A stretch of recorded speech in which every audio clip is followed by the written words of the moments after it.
Here we go. Turn this down. Oh yeah. Please silence your cell phones for the courtesy of others.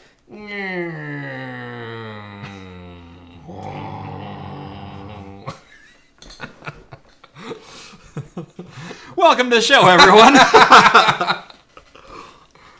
Oh, how is everyone doing tonight? Welcome to Talking Heads, episode 68. I'm Jeff. I'm John. It has been a great week. It's been a cold week. It has been a cold week, very cold week. Started the week with a little bit of snow here, which is not... I'm not going to say it's unheard of, but we don't get snow every year here. No, well, I shouldn't say it. We don't get snow that sticks every year. Yeah, we'll usually see snow fall, but we usually don't get anything more than a dusting here. Yeah. And that's the Willamette Valley. Right. I mean, we get Mount Hood. There's snow all over. Snow everywhere. Yeah. But yeah, here in the valley where we live, we're pretty low elevation. In fact, my house, I think, is only like 170 feet. So we're pretty close to sea level here. So snow is pretty rare. Yeah. But we do get a good amount of snow about every 5 years. Yeah. Every now and then we get a blizzard that hits. And when I say blizzard, for us, it's a blizzard, which is like... Well, we'll get a foot. Yeah, we'll get a foot. Yeah. We'll get, I think last year, Portland had 9 inches fall inside of 24 hours or something that. 2 years ago. Oh, yeah, 2 years ago. 2 years ago, there was that storm that hit.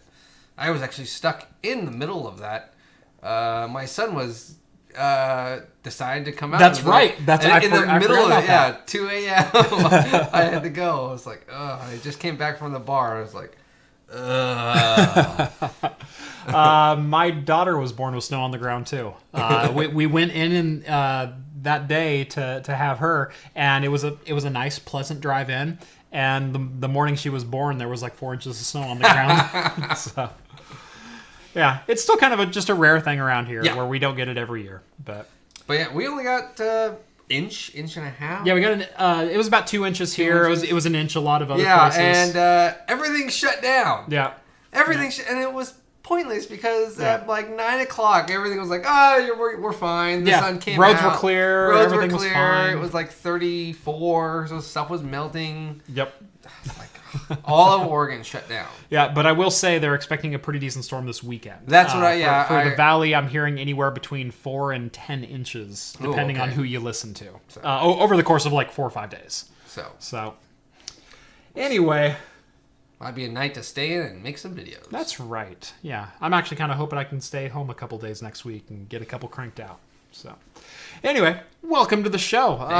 Let's get to some beers. All right. So we got a Barleywine, we got an IPA, and we got something special for later. We do. So we'll just go ahead and move this over Set that one here. aside. Set this aside. I got more room over here if you want. Oh yeah, there we go. There we go. This is good. You just want to start with a good. It's a fruity IPA. Done. Let's go with that. Yep. IPA. Grab some glasses. Yeah. So this is a Burnside Brewing Hop in the Berry Patch. They used a weird font. Yes. It's the Pac-Man font. I'm serious. It is the Pac-Man font. You can even see Pac-Man in the Pac-Man font. Pac-Man is the C. So yeah, Hop in the Berry Patch, seasonal IPA, which will probably be the last one. We'll talk more about that. We'll talk more about that in just a minute. So it's Burnside Brewing again. This is a 7% seasonal ale. So this is a boysenberry IPA. Oh, very fruity. Yeah. So, I do know Burnside has been known to do a lot of... Early on, they were known to do a lot of the weird, interesting style of beers that Portland is now known for. Right. So, sir. Sorry, I probably should have just poured that for you. That's fine. There we go. There's a little bit left. Oh, yeah. Thanks, sir. There we go. I can smell it. Oh, yeah. Oh, yeah. Very fruity aroma. Yep.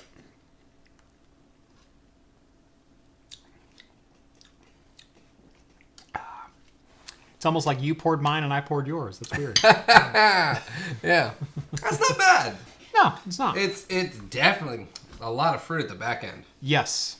All I'm tasting is like a Marionberry, boysenberry type. Yeah. There's a little bit of a hoppiness to it. I wouldn't even know if I would classify this as IPA worthy. No, the hops are definitely buried. They're there, but they're buried. It's definitely if this is a seasonal thing, this should have been a summer seasonal. Yeah, it's a winter seasonal ale. Yeah. So I don't know how Marion Berries and fruity IPAs go into the winter, but that does taste like a summer drink. It does. It really does. Summer or spring, something. I just mowed the lawn. Yeah, usually it's a nice light feeling beer. There's a lot of fruitiness to it. Usually winter ales are more spice oriented and something you'd want to curl up in front of a fire. Yeah, something you can chew on. Yeah, a bit thicker. More the apple cidery kind of drink. Yeah, this is it's refreshing. But at 7%, you're like, oh, I'm going to feel that after that 22. That's right. I just realized I didn't test to make sure the HDMI was working on the laptop. Oh. So here we go into some beer news, and yes! All right. Jeff kind of knows what he's doing. That's right. So, Resilience IPA has been, we've been talking about for a while now. Yep. Had it on last time when I was on, and we've just been talking about it forever. Well, a 10-year-old decided to get into it, and we've talked about it being available for homebrew recipes. Yep. And this 10-year-old decided, he's like, hey, I'm going to brew a beer, Resilience IPA, and sell it, and give 100% of the proceeds to the Relief Fund. Yep. So if you're not familiar with what Resilience IPA was, it was Sierra Nevada's project to brew a beer and give proceeds back to the Campfire Relief down in California. Yep. And what they did is they opened up the recipe for breweries to produce, and they said you can have the recipe. We only ask that you give your proceeds back to the Relief Fund. Yep. They also did a recipe that was a 5-gallon homebrew version of it, where you could go to any brewer or brewery supply store, buy your grains, buy your hops, put everything together, and you get essentially the same beer, but in a 5-gallon batch. Yeah, should. So this 10-year-old, I guess, ended up asking his parents to take him to the homebrew supply store. Mm-hmm. He bought his first kit, went and bottled these, and sold it to all of his relatives, and made a total of $462. Yeah.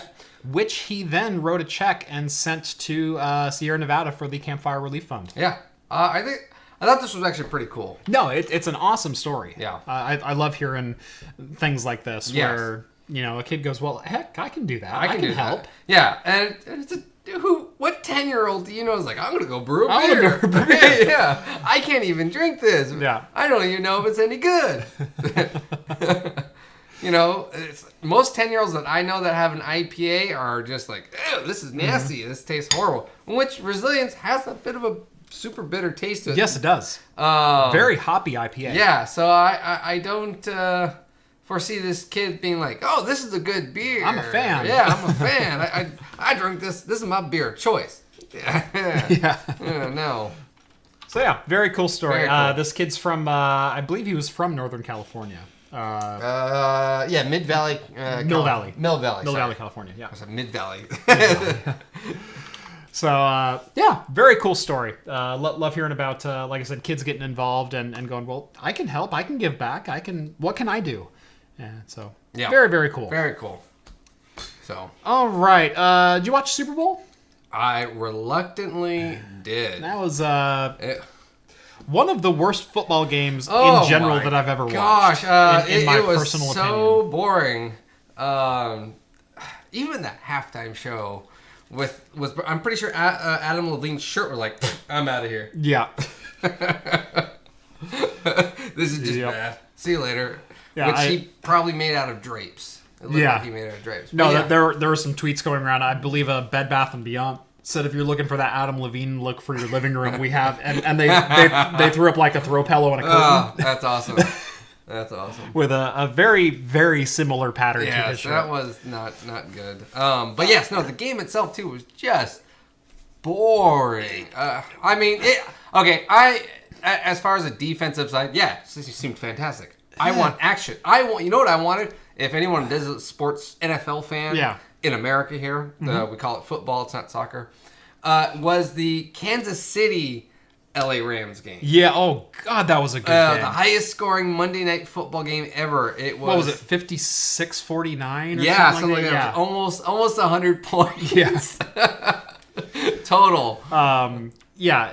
That was a good game. What we didn't want to see was a defensive struggle, and honestly, people go, "Oh, it was an amazing defensive showing." I thought it was just a terrible offensive showing. Oh, yeah. Tom Brady threw one pick. He should have thrown 4 because there were balls that came off his hands so bad and right into defenders' hands, and they just missed them. Yeah. And there were just dropped balls all over the place. There was one sure touchdown to Brandon Cooks that wasn't caught for the Rams. There was. Everyone but Edelman was dropping the ball for Patriots. Oh, yeah. And it was just around a sloppy football game. And it wasn't like a get dirty in the trenches and all of a sudden a running back breaks it through. It was just a sloppy game. I really wasn't impressed with the commercials. Yeah. Even the commercials, like everyone always talks about. There were a couple that were kind of funny. There were, there were some. And you know who usually always has pretty decent ones, whether funny or memorable, is Budweiser. Budweiser usually has pretty good commercials for the Super Bowl. They do. And the one we're going to be talking about, I want to know when you first saw the commercial, because they opened with you knew it was Budweiser or Bud Light immediately because it was the medieval times, which had been pimping for a couple of years now. My lord, a barrel, an order of corn syrup has arrived at the castle, and the king goes, "Well, that's weird because Bud Light isn't brewed with corn syrup." Yeah, we don't use I that. immediately thought they were going to start attacking craft beer. Oh yeah. I immediately thought, and I was ready to be ticked off and just get onto Twitter and start ranting and whatnot. That what a cheap shot and whatnot. I loved the fact that they're just making fun of each other. Oh yeah, no, yeah. So the domestics are just in this heated debate right now. Yeah. So it ended up being that they were. Oh no! I think our the kingdom down the road, Miller Lite. The kingdom of Miller Lite brews with corn syrup. Let's take it to them. Let's take it to them. So they hiked to Miller Lite. No, it's not us. We're pretty sure it's Coors Light. And they take it to Coors Light. And why, yes, that is our corn syrup, which we use in brewing. And just to reiterate, we use corn syrup in brewing. Yeah, so they kept reiterating in the commercial that Miller Lite and Coors Light use corn syrup, whereas Bud Light uses rice. Yeah. But apparently that offended some people. Yeah, the end result is Bud Light literally pissed everyone off except the craft beer people. We're like, oh, we're not the target anymore. Awesome. Yeah, cool. So it ended up pissing actually a lot of the American corn farmers off because they took it as an insult, as insulting the product of corn, which they produce. Yeah. There was even a guy who went so far as there was the commercial. I don't think we can play it. Can't play it.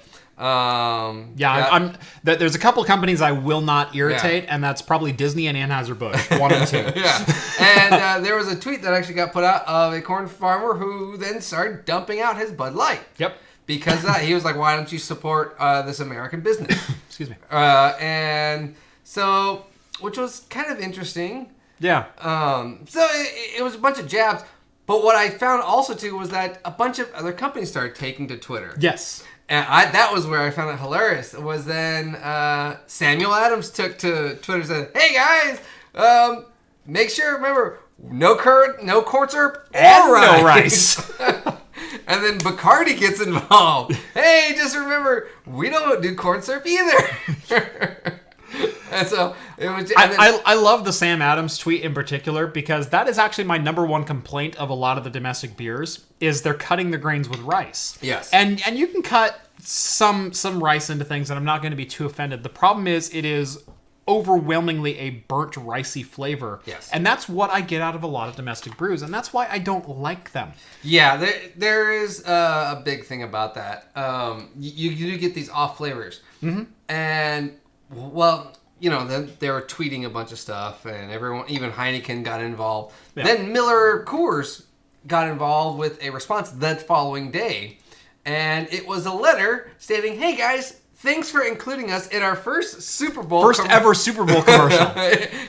Thanks for fronting us the money for that." Because they actually did do Miller Lite's logo and everything. They went all out with it, and then they reiterated that it's not.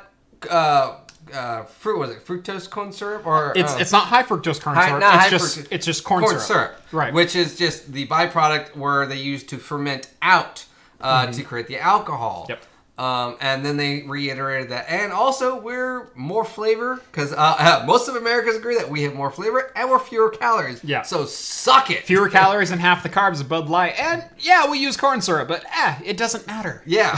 So it doesn't. So it's just, oh my gosh, there's this big old rant and rave. It reminded me of the Intel and AMD battles. The spats that go back and forth. Were going back and forth. It was so funny. Well, you're just gluing two cores together anyway. And now look at Intel gluing two cores together. It was very similar. It was very funny. $10 super chat, Michael. First time seeing you live. I'm going to grab a Youngling while I watch. I know it's not craft beer, but it's a favorite in the colonies. You know what? I do like Youngling. Youngling's fine. It is good. You know, then Anakin Skywalker slays those Younglings. That's right. Have you seen the meme of Padme crying to Obi-Wan? I saw Anakin slaying Youngling, and Anakin's laying in a field with a 12-pack. Yeah, that's made me think that. I was like, oh, I haven't heard anyone drink Younglings in a while. Yep, but no, Younglings is fine. Nope. I am not against domestically owned beers or big beer. I mean, Widmer is one of the biggest craft beer chains in all of America, and they're right here in Portland, as is Deschutes, as is a couple others that are here. They're all good. They're all good. Yeah, we'll drink them. We'll try them. My problem is what we call domestic beers. It's the Bud Light, the Miller Lite, the Coors, the things like that, where they just use cheap products and it's a low quality product in the end. Yeah. That's my problem. And claiming that it's the number one drinking beer in America and everyone loves it. It's because it's 40 cents a can. Yeah, it's cheap and yeah. There's a reason why people have to buy a 24-pack of it, you know, and they have to drink 2 of those packs to get drunk. Right. You know, it's just, yeah. No better than Norwegian beer at that point. Oh, ouch. I hope Claw's watching. And new member, welcome, John. How's it going, buddy? You spelled your name wrong, but that's okay. That's right. Everyone spells my name that way, too, here I know. on the chat. I know. That's fine. And yeah, someone posted the, there it is. Mm-hmm. Yes. I've seen a security hologram of Anakin killing younglings. So great. Anyway, yeah, thank you guys for the super chats, and thanks for joining the YouTube channel. New members, yeah, nice. That's right. Anyway, we got one quick local story related to, well, Burnside Brewing. This is okay. It's okay. It's okay. And most of their stuff is okay. Right. I think the, what was that, habanero pear? Yeah, they've had the spicy ale or they whatever had the sweet heat. Sweet heat. The sweet heat, yeah. Which I almost brought, but I was like, I'm pretty sure you had that on a video before. I don't know if I've ever had that one. Really? I don't think I did. I could have sworn like one of your earlier videos had sweet heat in it. I don't think I did. That's why I didn't pick it up. I'll have to look it up. But it's one of their more famous. It's a wheat ale with some kind of fruit and then habanero in the back. Yeah. It's not bad if you like peppered beers too. Yep.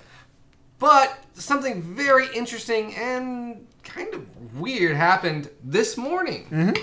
All of a sudden, this picture came out stating from, I believe, an employee. Yeah, it was an employee saying, as of today, Burnside Brewing is closed and will be closed forever.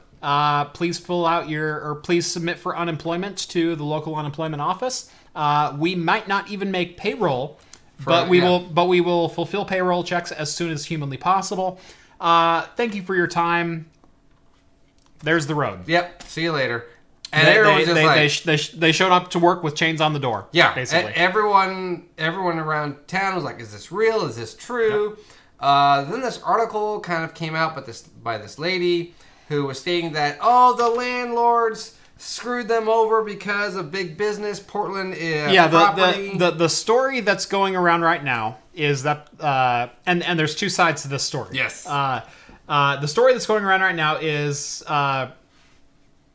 in defense of Burnside is the landlords could make so much more money if they flattened the brewery down and turned it into condos and whatnot. And Burnside wasn't paying that much for rent anyway. Yeah. And the lease was almost up, so they terminated the lease agreement and they're going to just renovate the property. And they're like in a valuable spot downtown. So they're just a victim of cities moving forward. Yeah, and it was the landlord's fault. And don't worry, Burnside will probably be back and they'll just move to a new location. Right.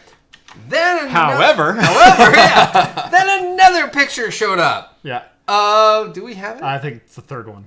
One back. There you go. This one. This was actually the notice that was posted on the Burnside Brewing door. Yes. Which states the rental lease agreement dated May 1st, 2010 between Burnside Brewery and Alchemy Brewing Company.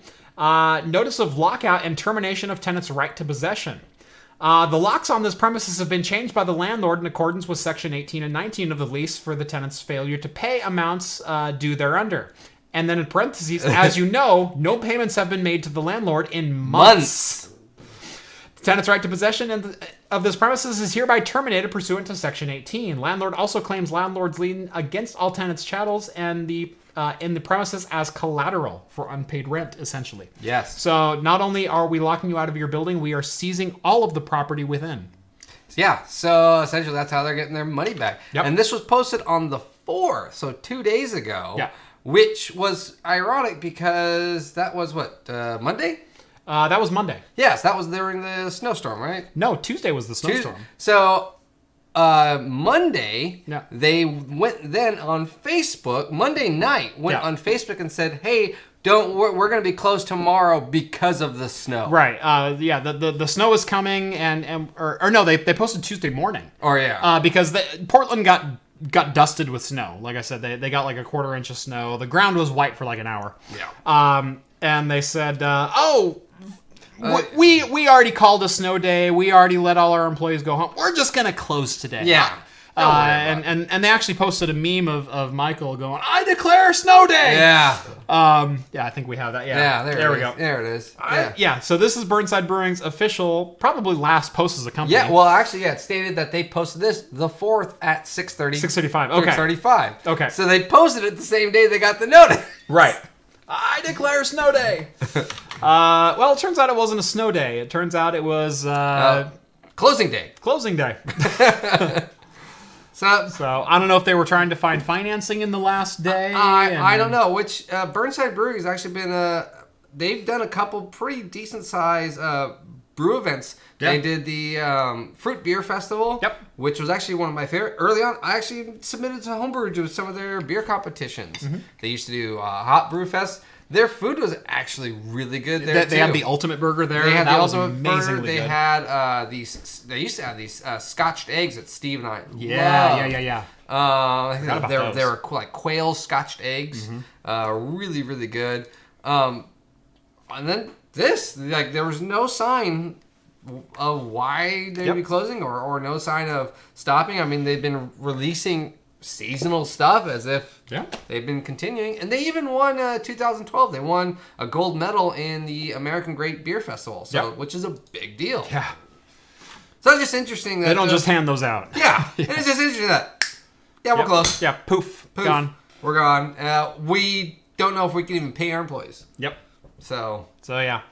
A lot of he said, she said going on. I'm sure we'll know more in the coming weeks, but it doesn't sound like Burnside's coming back. So this might be the last Burnside beer I ever get to drink. Or we might buy a bunch that are going to be really cheap. That's right. And a clearance stout.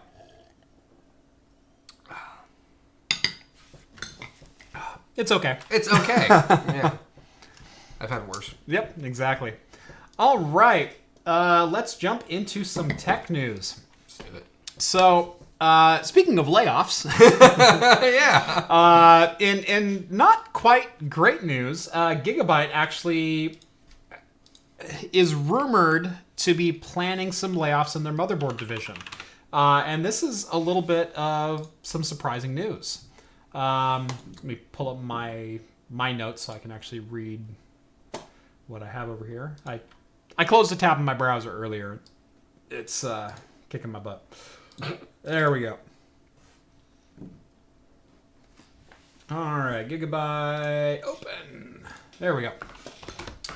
So yeah, Gigabyte is reportedly not doing all that well in their motherboard division, and they are planning a series of layoffs. As much as 10% of their employees from the motherboard side of things in both sales and marketing in the first half of 2019.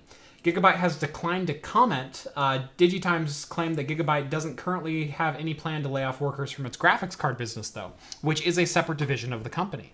Gigabyte is very much a multifaceted company. They have Giga, which is their server division, and they are very, very big in both custom and OEMing for other manufacturers. Okay. For producing servers, and that division has been going gangbusters, as has their RS graphics card division. Yeah. But apparently their motherboard division is really been struggling as of late, and I can't help but think this has a lot to do with Intel struggling as of late. Well, because yeah. I mean, there hasn't been. What's to make me go buy a new motherboard? where is the incentive to upgrade? Yeah. We talked about this a little bit in the Discord earlier today, not necessarily about Gigabyte, but about the incentive to upgrade. And that there were some comments made by a couple users that said, "Oh, I'm really disappointed that I bought a 2950X Threadripper chip, 16 core, spent $800 or $900 on it, when in May, AMD is going to release a 3800X at a consumer level for like $500 or $600. That's going to be a 16 core with way faster single core threaded performance." And innovation and competition spurs feelings like this, where I just bought 6 months ago and my chip is already obsolete. Yeah, it is. But in general, that's good for the consumer. Yes. It's good when things move forward. The problem is a couple years ago, before Ryzen launched, before the 1000 series of Ryzen chips launched, there was so much stagnation in Intel's chipset. If you had a 2600K, you only performed worse or Better than... No, if you had a 7700K, you only performed between 15 and 20% better than a 2600K. Yeah, their increments in increasing were so minuscule, Yeah. but their price was just ridiculous when you're upgrading. But Right.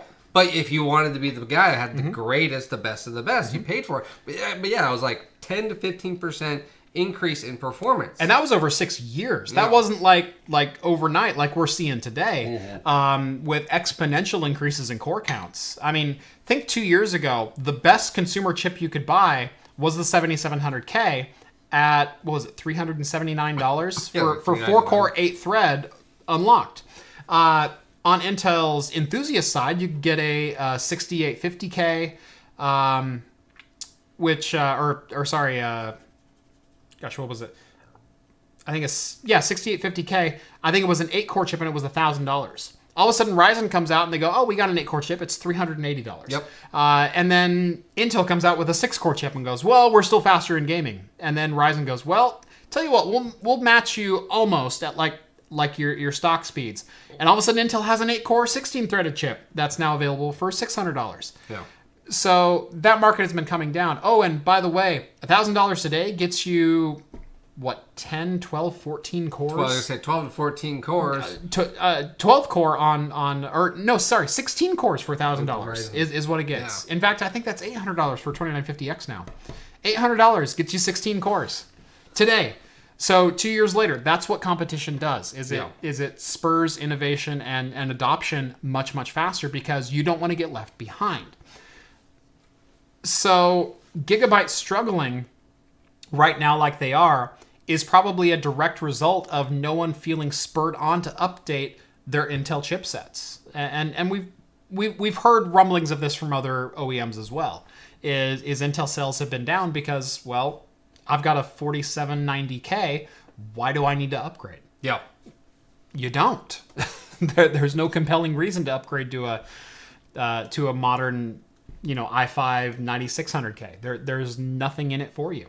So, yeah, half the time what you usually do is you buy your motherboard and you buy a pretty nice one. You spend that extra month, and it's going to last you 2-3 generations. Right. Well, 2 generations because Intel doesn't let you go more than 2. So, but, well, not recently, but yeah. That's basically what's happened with Gigabit, though, is they're just keeping the exact same thing and nothing special, and no one's buying. It's exactly what you said. Yep. It's kind of pointless. Listen, though, I've never actually looked at Gigabit as a motherboard company. I have a couple of them up here. Do you? I've my 1080 Ti is an Aorus. I've got a couple of Gigabyte boards. I've always really liked Gigabyte. I've always gotten usually their graphics cards and stuff. So that's usually what I go with. Yeah, I'm a pretty big Gigabyte fan over here. I've used quite a bit of their stuff over the years. And I've always been a fan of their Aorus lineup. The problem with the Aorus lineup that I see is a lot of they try to market it as a premium board, but that is a kind of a niche market because you can run a 9900K on just about anything. And unless you're chasing that final 5% of performance in overclocks, your power delivery doesn't matter. Your any other features of the motherboard really doesn't matter. And so when you're chasing that extra 5% and all of a sudden you're $100 more than any other board on the market, I can also see a slowdown happening there. Well, I wonder how the other companies like MSI and other things, I wonder how they're doing. Mm-hmm. So this is, it doesn't seem like a big article to talk about, but actually if you start dissecting it, there's some Gigabyte's a big company, and for them to slash 10% employees, 10% of employees from their motherboard division that's a big deal. Yeah, that's a very big deal. So and then it makes you think, what's going on with other companies too? Could this be happening? Mm-hmm. So this could be a start of something. Mm-hmm. Yep. Still rocking i5 3470S. Yep, I actually like that processor, and in fact, until last year, my wife was rocking a 3470S. In fact, I think you have one in your gaming rig as well. Yes. Yep, that exact same chip. So 4-core, 4-thread. It runs at 3.7 gigahertz. Yeah. What more do you need? No. Honestly, for most games, especially at 1080p with a mid-range graphics card, you don't need anything else. Yep. So 5670 is a dark horse. Can't beat my 6700K. Maybe a 7700K overclocked. Yep. So yeah, a lot of agreement down in the comments that I have this chip and it's still performing well. 6, 8, 10 years later in some cases. Yeah. So why upgrade? Yeah. My only downside is wow. Actually, the nice part is that if it is 5 to 10 years old, you can still get an old used stuff and be in great shape, and it costs you pennies compared to buying the brand new latest stuff. Absolutely. And you're still going to get something great. I mean, especially when the new Ryzens and stuff come out, you can go and get an AMD system, first generation, and be fantastic. As evidenced by my last video. Hey! No plugins. Well done if that was on purpose. No, I picked up a Ryzen 7 1700 for $169, brand new in box on Amazon. Comes with a Wraithspire cooler, which unless you got a golden chip, which I kind of got a golden chip. I got a 4.1 gigahertz overclock at 1.39 volts, which is absolutely unheard of. Nice. For a first gen Ryzen chip. Oh, and my memory's running at 32. I know I got it running at 3200. I think I got it running at 3333 as well, which is also unheard of for a first gen Ryzen chip. Yeah, I got a golden sample of a 1700 late in the game, so I'm very excited about that. Yeah, that's kind of odd too that you'd get it now. You would think that, I don't know, that's just weird. Yeah, just random box on the shelf. Random box on the shelf probably was sitting in the back of a shelf somewhere, and here you go. Here's the good one. Yeah. Here's the good version. Yeah. So, and it's running that right behind me. So, which, by the way, that's Ubuntu running Steam. Oh, I didn't even notice that. Yeah, check that out. Huh. Yep, that video should be dropping tomorrow night. By the way. I was like, that's an interesting wallpaper for Windows. Yep. Reverend, talk about Silicon Lotto. Yep. Exactly. D15 2600K still rolling strong. Yep. All right. I'm going to talk about a story. We've been talking about Huawei for the last couple of weeks now, with their CFO being arrested in Canada, charges being brought up in New York, I believe, and there were also some other charges that were brought up in Seattle. So the charges brought up in New York were for conspiracy and wire fraud. The charges in Seattle were for theft of trade secrets and violating contract laws. So pretty heavy accusations towards Huawei. Huawei. There's more brewing with Huawei. This story dropped on Monday, and this was a read. Boy, this was a read. Yeah, this was a read. And what's really funny is I know exactly where they were and what was happening. I was in that hotel. Yeah, if you read the while story, this was going it was on. like Jeff and Rhett were probably in the background. No, what's really fun, I'll get into it, but they say the FBI was watching from a gelato stand. There's one gelato stand, and it's in the frickin' Palazzo, and I know exactly where it's at. Or no, it's in the Venetian, excuse me. There's one Venetian one gelato stand in the food court in the Venetian, and I know exactly where it's at because I had it this year. and yeah, apparently they conducted an FBI sting from the gelato stand. Like I said, Rhett and Jeff are just sitting there, those guys look suspicious. What's going on over there? Exactly. So anyway, Huawei was stung by the FBI at CES in the Venetian Hotel this year. During the convention, while everyone was there. Yeah. Now, this story starts with a prototype. Now, Huawei's been accused of stealing trade secrets before. So there's a startup called Akon Industries, or Akon...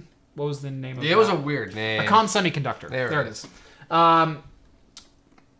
Named after Adam Kahn. Yeah, headed up by a guy named Adam Kahn. Now, his product is supposedly an unbreakable piece of glass to be put on smartphones and tablets. Yeah, super thin. Super thin, super strong, super durable, like 100% scratch resistance. Yeah, I think it's 6 times stronger than Gorilla Glass. Yeah, and again, this is meant to compete directly with Corning and Gorilla Glass. Yeah.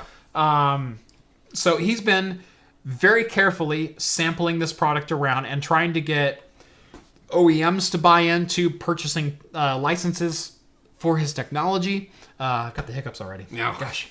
So he's been sampling this around to cell phone manufacturers and tablet manufacturers and laptop makers and whatnot, trying to get them to buy into his technology, either license it or buy the glass directly from him, or a number of different things, as you do as a startup business owner.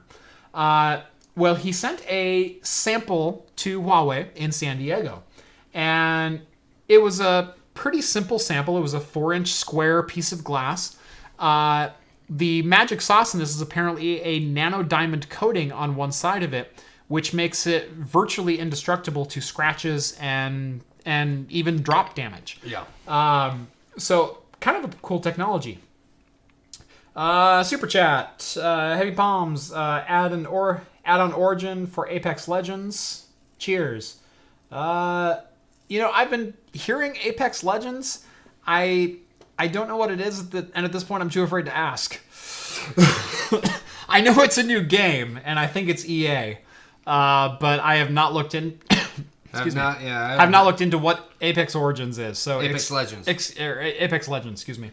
So yeah, excuse me. I'm out of the loop on Apex Legends. But Heavy Palms, if you want, and you join Jeff's Discord for that exact same amount. We have a gaming chat area. A lot of the guys go and game once a week. So hit that up if you haven't. But yeah, the glass is pretty cool. Like you said, the cool part of the technology is supposed to be this diamond encrusted, or not diamond something ever. Nano diamond technology. Yeah. And so, but he said he packaged this 4x4 inch square to what was that? Placed it onto wax paper inside of a sealed, very nice inside of a packaging. sealed like Pelican case and whatnot. Yeah, treating this with the utmost care so they could get a non-damaged sample. Yeah, and he goes immediately. He had some concerns that Huawei was doing something weird because just some communication from them seemed odd. Yeah.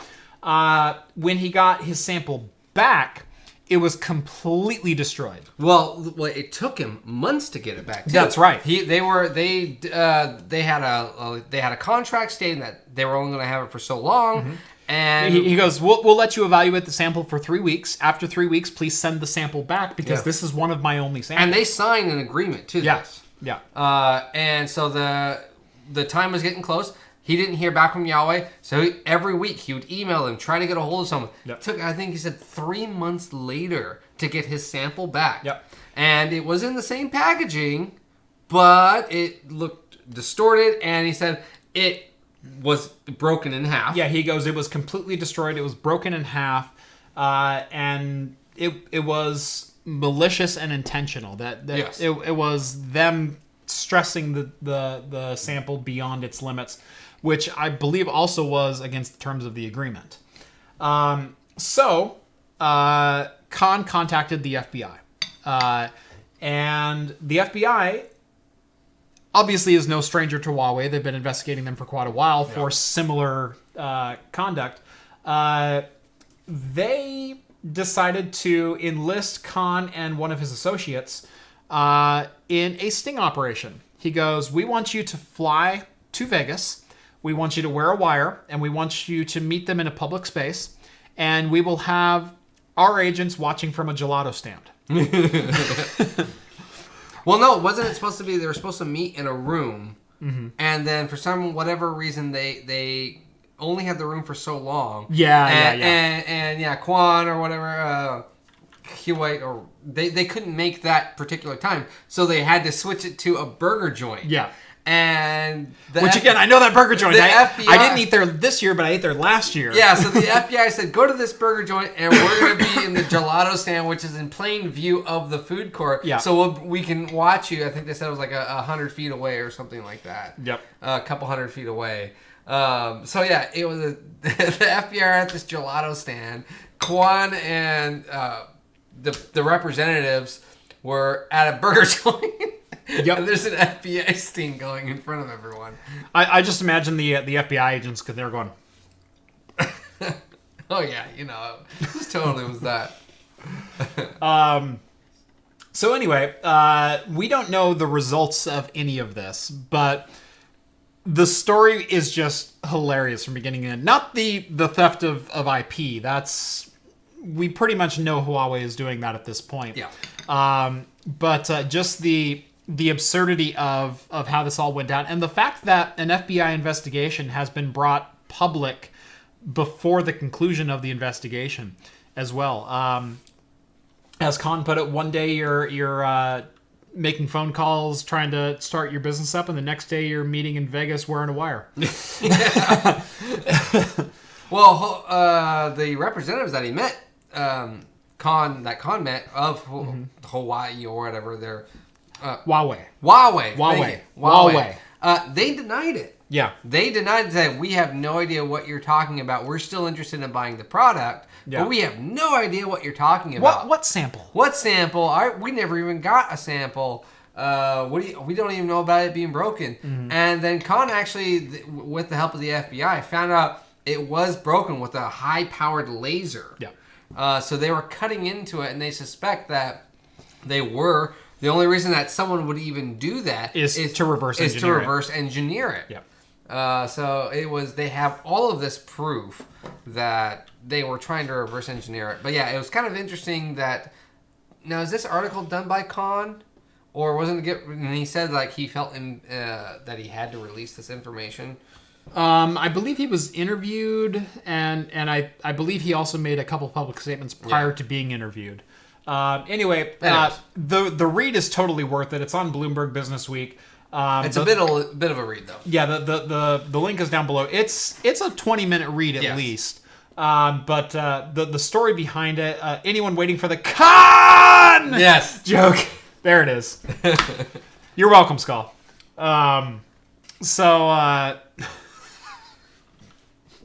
Damn it, Steve.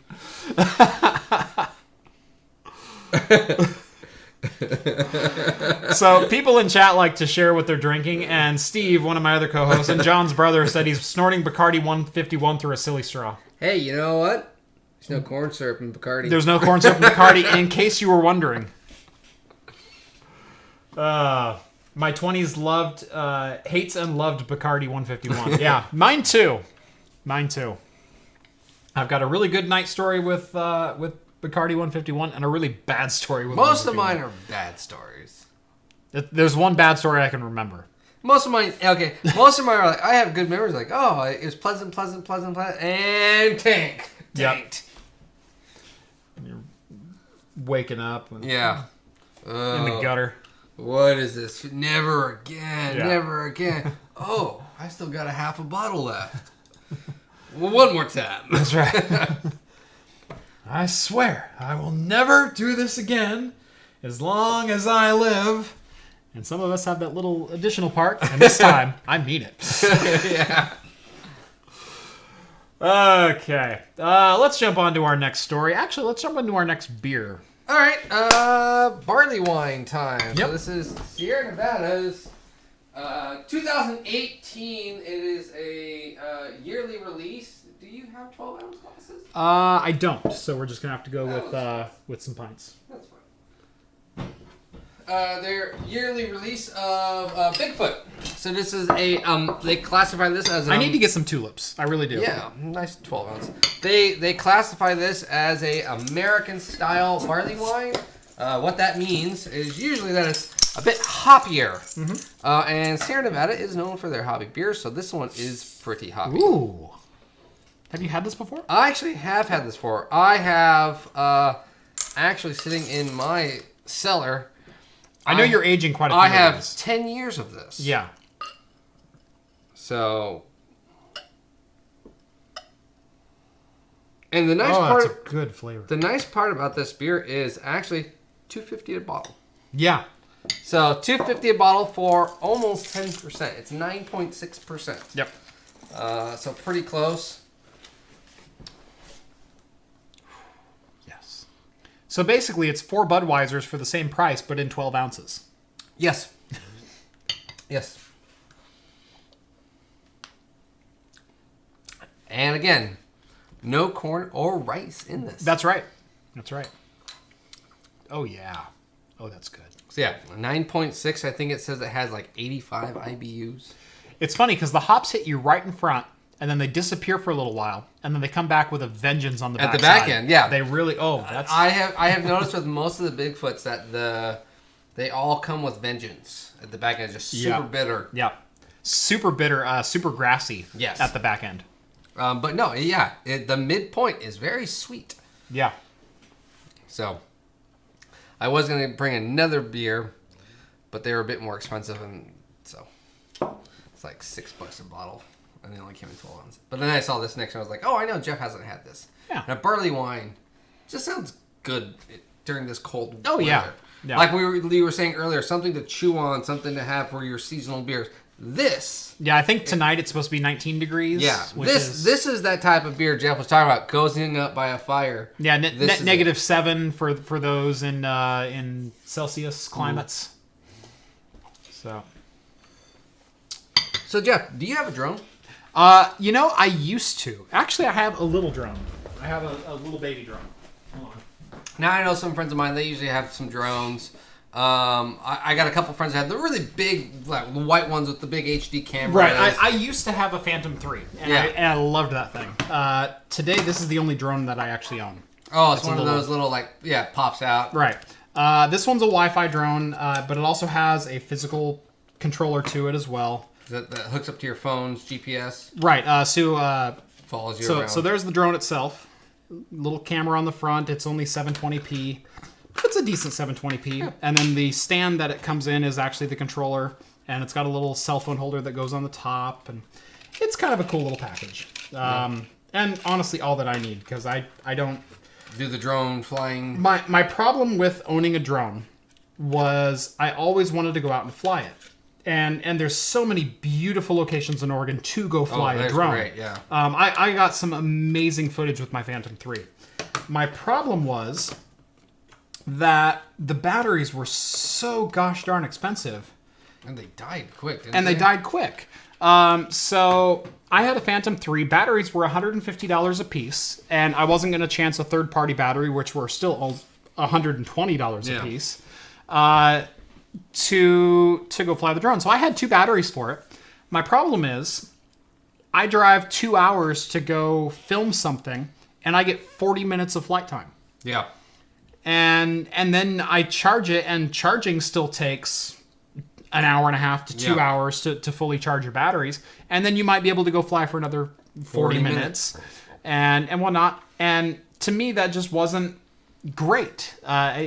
It felt like a waste of a day. It felt like there was so much time I wasn't flying the drone and wasn't getting good footage.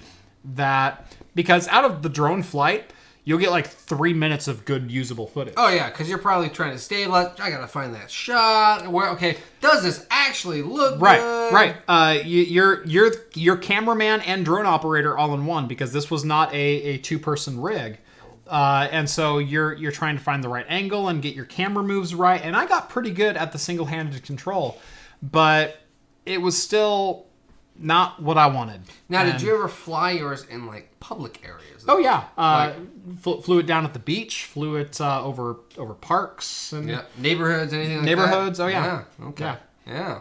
Well, it's interesting because the FAA are starting to propose new drone laws. Well, they proposed new drone laws a couple of years ago, and those drone laws turns out were in violation of the FAA's own mandates placed on them by Congress, because they had certain deadlines to meet as far as regulating unmanned aerial aircraft, and they never met those deadlines. And all of a sudden, they're trying to impose fines or impose law and no, not tickets, but membership fees essentially, because they were charging for a drone license or charging for the drone registration, and that was also against the bylaws of what they were allowed by Congress. So a couple years later, they're finally playing a little bit of catch up. So they've introduced a couple new drone regulations, and one of the problems is that the consumer and prosumer and even the professional drone industry moved way faster than the FAA did. Oh, way faster. And the industry did kind of explode right around 2010, 2011. Yeah. Where it was all of a sudden a journalist or a news crew or someone could buy a professional drone for $8,000. All of a sudden, you weren't spending $100,000 on a drone. You were spending $8,000 on a drone with a camera rig and gimbals and everything else. And they were supposed to regulate it then. They were supposed to say, here's your licensure, here's your training programs, here's what the regulations are, here's where you can fly, where you can't fly, here's the marking requirements on it. They never instituted anything. And so it was kind of the wild, wild west. Right around 2013, all of a sudden, we started getting consumer drones on the market, and good consumer drones. Yeah. Where all of a sudden, we've got 20 to 25 minutes of flight time, and I can go half a mile from where... Yeah, I can have my cell phone or goggles or some form where I don't need to be in sight of the drone. Correct. And they were supposed to institute regulations then, and they never did. All of a sudden, I think it was in 2016, they said, oh, well, we need to regulate this. So we're going to require everyone put an FAA authentication number on any drone that they own, and you'll need to pay us $5. I think I remember that, but yeah. Yep. I was like, well, no. Not only do I remember it, I actually... you still got your card? I still have my card. Not only do I have the card... Yep, there we go. I had it laminated. Or I had it printed by a card printer. So, yeah, there is my two-sided with my FAA regulations on the back. My small UAS certificate of registration. Oh, yeah. This was the official card that you're supposed to print out and hold in your wallet. And I'm like, I'm not going to print it on printer paper and hold it in my wallet and then get wet trying to retrieve a drone and not be in compliance. So I had it printed out on a card printer. So I have my UAS certificate on the same material that you'd have your driver's license printed. But anyway, so the FAA has finally instituted some new rules. The biggest of which was flying over crowds and flying at night. So if you're doing camera work, so Mythbusters was one of the first television shows to integrate a lot of drones into their coverage. Yeah, well, they did a lot of explosions, so they usually had to. Right, they did a lot of explosions, but apparently a couple of their camera operators were major drone enthusiasts, and they would build their own carbon fiber drone rigs, and so they were one of the first camera crews with actual trained operators on the ground able to do these kind of things. And one of the things that they have to do sometimes is fly over populated areas or fly at night. And that was always a sticking point with the FAA going, well, you have to, you're impeding on Class A airspace and whatnot. And you have to have a fully licensed pilot to fly in and whatnot. You can only be so high up. And right. Yeah. And that's also a point of contention because apparently airspace doesn't start until 33 feet above the floor. So 0 to 33 is technically open airspace. Yeah. So yeah, your little pocket drones, you're free to 33 feet. Heck, you can 33 feet is still really high. It's pretty high. So I mean that, and that's above not just the floor, but if you're above a house, it's 33 feet above a house. Oh, that's or easy. Above treetops. So it's above the floor, which is the highest object in that area. That's easy. If it's a house, you're talking 3-4 story. Yeah. You know, I can be above that. Yep. 3 stories. Either way. Yeah. But yeah, flying in public areas, flying at night. Yep. So what they've said is that now drone regulators, if they want to fly at night, they will have to take a class and be registered for that. Now the other, and they will also have to have lights. They will have to have indicator lights. Yeah. So it's usually like tail lights, so people know front facing and backward facing tail lights. Actually, they didn't even go that far. What they said is they considered doing navigational lights where you could tell what way a drone was flying. But they actually had a little bit of common sense in here and went, wait, most drones only have so much battery life. We're not going to add extra strain on a drone and potentially create a dangerous situation because we want the drones to be known which direction they're facing from a distance. So the only thing you have to have is a visible indicator light from 3 miles. Okay. So from 3 miles away, I can see strobe. So you only need a single light. Right. And there are commercial products out there right now that are small enough with their own internal batteries that weigh just a couple of grams that are FAA certified for lightweight drones and for ultralight aircraft as well, which is what they're designed for. So very, very easy as far as strapping a little LED strobe onto your drone and taking off. And this again only if you're at night. Right, only if you're at night. The one about crowds was kind of interesting. They wanted some rule changes on that as well, as far as you have to be licensed and whatnot. And you had to submit for an application or a waiver to fly over a crowd. Yes, you had to do it like a permit of some kind. Well, the problem was they were sometimes 6 months out from actually processing those permits, and it was a one-time thing. So you would say, on January 31st of 2022, I'm going to fly a drone over a crowd in this area, and these are the precautions I'm taking.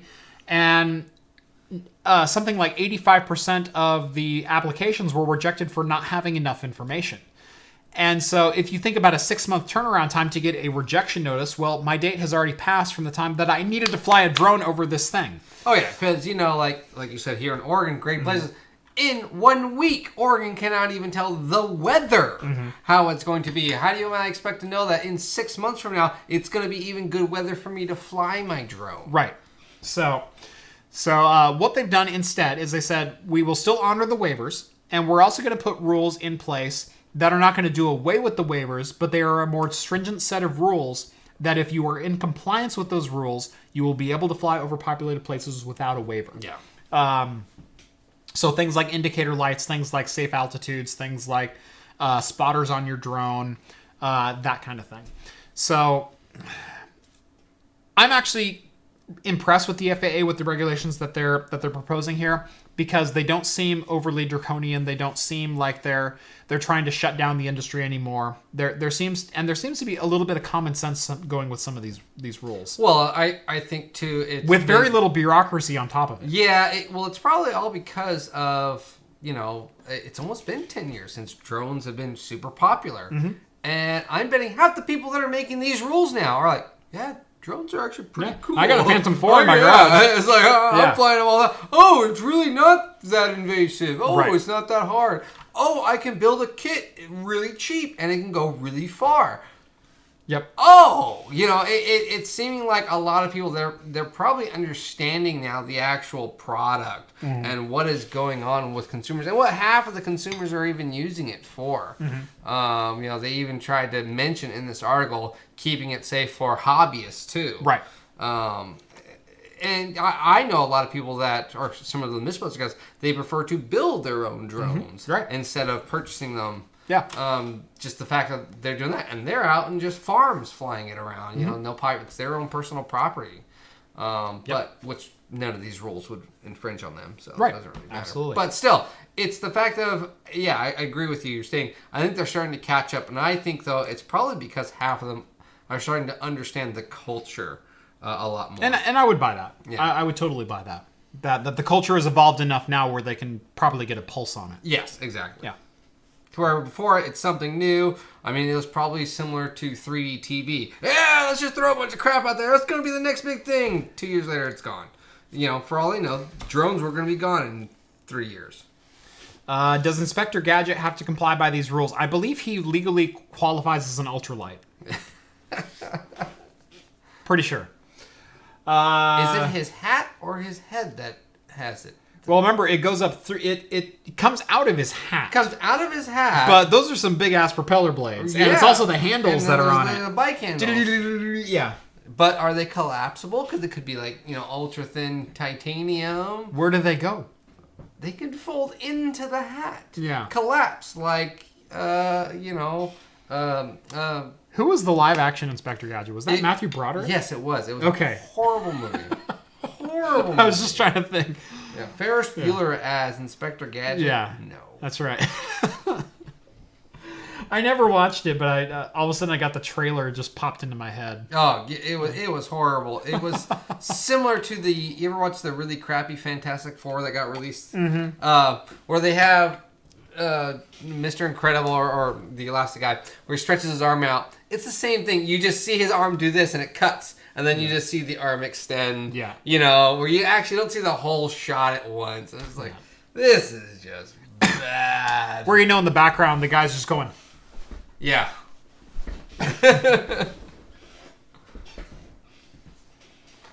Okay. Anyways, a little bit more local news, but it impacts all of you. Yes, that's right. So for those who don't know, we kind of live right in Intel's backyard. We're in Oregon. We're in the Willamette Valley. Intel's just up the road in Hillsboro. Yeah, it's like mini Silicon Valley almost. Yeah. A lot of companies call home up there. Yeah, including Nike is in Beaverton as well. Yeah, Nike's in Beaverton, like Intel. So yep, we're getting some big names over here. And a lot of data centers exist in Oregon as well. Facebook, Amazon, Hulu, Netflix, Google. Go down the list. They all have data centers in Oregon. Yep. Anyway, so Intel announced late Monday that they are going to be building a massive, by their words, not ours, new semiconductor factory in Hillsboro. And this is going in line with what Oregon Live, so the Oregonian newspaper, reported last week. It's going to be known as the D1X Manufacturing Complex, and it is going to be the largest manufacturing complex Intel has to date, measuring 1.1 million square feet. Yeah, it's supposed to be like 10 football fields. Yeah. In length. This is the third phase for this building or this section. Yeah, I believe. Yeah, the third, possibly this phase. But yeah, this is going to be a huge building. Massive facility.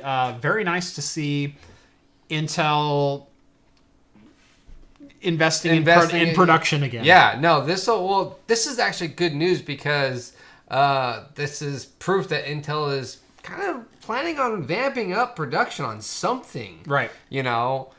And cool for us. What I actually really liked was that I guess when Intel first announced that they were going to move to Oregon and build this facility, the stage 1, stage 2, they did this huge global press conference. Right. And what I really liked about this one, they actually kept everything really local. They kept everything with the Oregonian, which is our statewide newspaper, Oregon Live, and they even only announced it in a town meeting. Right. So it was very kind of low-key Intel stating that, hey, we're here for the community. Yep. That actually, as cool as all the cool text part, but that aspect was like, oh wow, Intel kind of is a little bit understanding of we got a good thing going here. Let's keep the community so alive and happy. And there were rumors that they were going to be moving a lot of fabs out of Oregon in the near future. Okay, don't they have a factory like in India? They've got one in India. They've got they're building one in Canada for their graphics cards.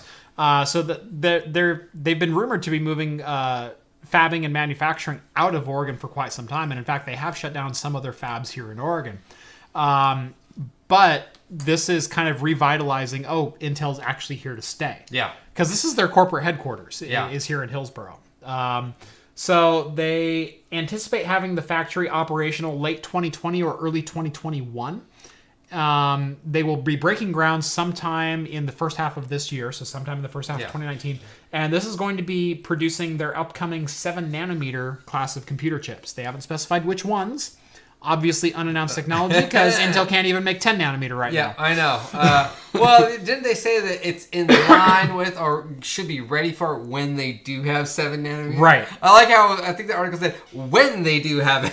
Yeah. This is going to be where they're producing 7-nanometer fabs out. Yeah.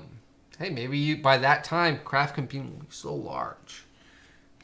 I can get a new tour. I can get a tour of the new factory. Exactly. There you go. Or maybe you can help break ground and be like, craft computing help build Intel from the ground up, 7-nanometer is all thanks to craft computing. That's right. I got them past the 10-nanometer hurdle. Or rather, the 14-nanometer hurdle, because that's where they're stuck at right now. So, yeah. Pretty big news for Intel as far as... again, it's nice to see them investing in manufacturing again, and not only just here in my backyard, but in general. And again, competition spurs innovation. Yeah. This might spur something in Intel that really sparks them the fire of competition back into them, and I would love to see AMD and Intel going blow for blow with each other for the next number of years. Oh, that would be phenomenal for this industry. Oh yeah, what would come out of that would be just awesome. Technology and price-wise would be so fantastic. Yep. Yeah, competition in the end, you win. Yeah. Intel wins too because they'll make money. And AMD wins because they'll make money. But the consumer is the actual winner because of the variety that we get to play with. The innovation on top of that now those low-level companies, low-level enthusiasts can brainstorm something cool from all of these little ideas and devices that these companies can come up with. That's the best part. Yeah. But with that takes a lot of investment. And you ever invest? Because we've talked about cryptocurrency. We've talked about investing in Bitcoin and Bitcoin. How's that working, Steven? Yeah. Have you ever invested in any Bitcoin? I never have. I have never invested in any Bitcoin. I guess though there are. I use my graphics cards only for good. I guess there are some Canadians right now and a couple other people that invested and might not get their money. Yeah, and not just a little bit of it either. No, 190 million. Yep. Might be unrecoverable. Yep. So apparently, the owner of a crypto exchange died. Yeah. And he had the only passwords to his cold wallet. Now, if you don't know what that is, a cold wallet is an offline storage of your files where it's not backed up, it's not recoverable.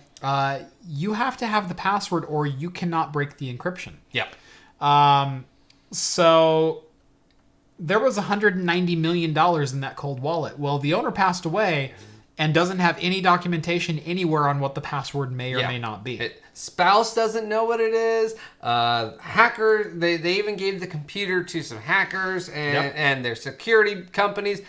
They can't even figure it out. But as I said in Discord earlier this week, for $190 million in crypto, I might just die as well.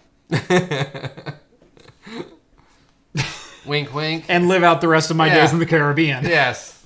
Which is funny because he did travel abroad. Yeah. So when he took suddenly ill. Yeah. This 30-year-old took suddenly ill and died on a trip to India. Yeah. Interesting. Does India... I don't believe they extradite. Yeah, extradite? Don't. Interesting. Yeah. So, what didn't they say he died from? Was it lupus, or not lupus?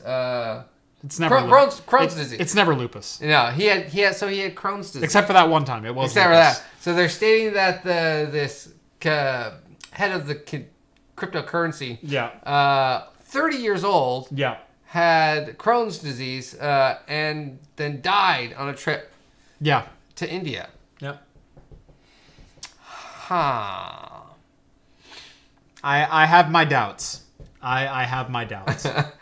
So, yeah. I can't say one way or the other, but I know if I was 30 years old with $190 million in a cold wallet and the only known password, I might just die too. Yep. No. You'd never see my ass again. Oh, yeah. Here's 10 million plastic surgery.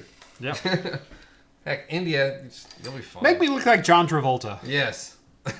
Because I hear you can do that. No, I would. Or you can, there, I get it, yeah. Yeah. That's an old reference. That movie. I'd rather look like Nick Cage. Yeah, that movie's 20 years old. Yeah. Face Off, if you didn't get the reference. I just thought you were referencing because he's probably had so much plastic surgery that he just looks like it. Well, that too. Yeah. Make me look like young John Travolta, not fat old John Travolta.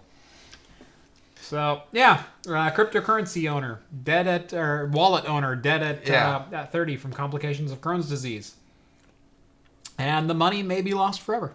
Could be. Yep. Or it could be slowly spent. Yep. I could live on $1 million a year. For another 190 years. For another 190 of them. Yep. Tax-free even. Yes. So, yeah. Interesting thing. We do have a quick Apple note. Apple's involved in another pending, gosh darn it, class action lawsuit. Which seems to be a bit of an older lawsuit, isn't it? Yeah. Well, yes and no. This is stemming from a complaint from Monica Emerson, a resident of California, filed a class action lawsuit against Apple this week, accusing the company of releasing iOS updates that were, quote, specifically designed and programmed to reject, starting on November of 2016, old iPhone chargers from properly charging the iPhones. So this is using OEM chargers and cables that may or may not have been the Apple cable. Yes. No, yeah, she's stating that she at least had the physical charger that you plug into the wall. Right. And Apple stating, well, we don't know if she had the wire, the exact wire to go with it. And she didn't state that either. Right. Well, the thing is, it doesn't come down to the wire. It does come down to the charger. Although the wire, if the proper voltage isn't making it to the iPhone, and the voltage is very cable dependent, especially 5 volt, which is what USB charges with. 5 volt drops across poor wires very quickly. Yeah. I'm sure we've all bought some 6-foot USB cables that you plug in a keyboard and it's kind of finicky. It's because it's not getting 5 volts. Well, yeah, or you're setting charging something, and for some reason it takes 24 hours to and charge. It says charging slowly, and your battery's actually draining. Oh, yes. Yeah. You even do anything on there, and it's like, why is it going down a percentage? It's plugged in. What the hell? Well, it's not like AC power. 5 volt diminishes very quickly if your cabling isn't up to snuff. I'm not saying that Apple's cabling is up to snuff, because those are some of the worst constructed cables on the planet. But if you're using a third-party cable and they're even worse than the iPhone cables, then there's a chance that, well, it's going to show up as an unsupported accessory because Apple cannot confirm within the phone if it has a good enough signal. Now, it'll still charge the phone, but you'll get a notification that says this accessory may not be supported. And if you do no research whatsoever and don't go to an Apple store, which is the only place you can get support for an Apple phone, you might just be forced to go out and buy a new charger, which Monica claims she was. So now we're in class action territory because she's claiming that Apple is negligent in its presentation of the error messages and is duping consumers into paying $30 plus another $10 for another cable to charge their phones adequately. Yes. All because of an update or, just... Right. The message is not very clear. Right. So, but again, this is, to me, it was this started in 2016 for the iPhone 7. They're on the X now. Yeah. And it took her this long to file a suit, or did it take this long to find enough people that this happened to? I don't know. This article, it's a very short article, so it didn't say it a whole lot. Yep. But she's trying to claim for $5 million. Yeah. She wants losses plus damages to send a message to Apple that this is not okay. Yeah. I don't necessarily agree with this lawsuit. I don't disagree with it either. I'm kind of in this weird middle ground because Apple has been known to be doing things like this. Not necessarily, this, but similar tactics to where you have to buy our product. Oh, I think we even talked about that recently. They're going to be with the contract they signed with Amazon. Excuse me. That they had to start releasing updates to their latest phones, that you had to buy Apple products, and any third-party products will not be allowed. This kind of starts to make more sense now. Yep. It's just interesting. Yep. And it's being pointed out that accessories will stop working if it says, oh, we think this might not be an approved accessory via the made for iPhone authentication program that Apple makes you go through, which actually puts hardware level authentication into your device that says, yes, I am Apple certified. Yes. I can plug into my car stereo. Oh, gosh. But charging is a little bit different matter, because as long as you send it 5 volts at a reasonable amperage, it will charge. You might still display the message, but the phone will still charge. So, and that's really the sticking point of this lawsuit is, if it was still charging but the message shows up, is that still negligent? Is that still malicious on Apple's part? Or is it just a false positive on Apple's certain devices for the iPhone 7? Or just even the update. Was it just bad software and false positive? Yep. There's been plenty of things that have happened just like that to where it will charge. Yep. But so who knows? Yep. There are also, according to Che, certified made for i cables are recognized by the Apple device, and there are cables with the chip built in as well. So, but wasn't that for later Apple devices, not the 7? No, it's any Lightning connected device. Oh, okay. Any Lightning connected device can require the authentication. Okay. So, yeah. I don't know where this one is going to go. My bet is Apple will just settle out of court. They'll say, here's $15,000, go away. Probably. So, yeah, here's $15,000 on the new iPhone. Shut up. Yep. Here's a new iPhone. By the way, you better have a here's a new the right cable to charge it. Here's a new iPhone. No charging. Cable charge. All right. I think we're back. Take your finger off that F. We're back. We are back. I think my capture card just failed. So here is my normal capture card. As you'll notice, it's a black screen. This is the capture card that my laptop normally feeds into. And it seems to be working just fine. There we go. But yeah, I don't know what happened. Jeff spilt his beer. No, it's right there. Damn it! Don't you put that evil on me, Ricky Bobby. So hey, we're back. We're live, kinda, maybe. We'll. I get it on my phone. Yeah. So everyone says we're back. Okay, we're back. We got audio. There we go. Everything's good. Yep. New stream. Hit like. All right. We lost a lot of viewers. Yeah, and the view count's still going down. Dang it! But hey, we're live again. We're live again. I literally think my capture card just shit the bed. Probably is what just happened. Yeah. Because hey, we're going back up in viewers. Yeah. So my computer completely died. I went black screen over here, which is the 3rd time that this has happened in as many weeks. I've dropped the stream 3 weeks in a row now.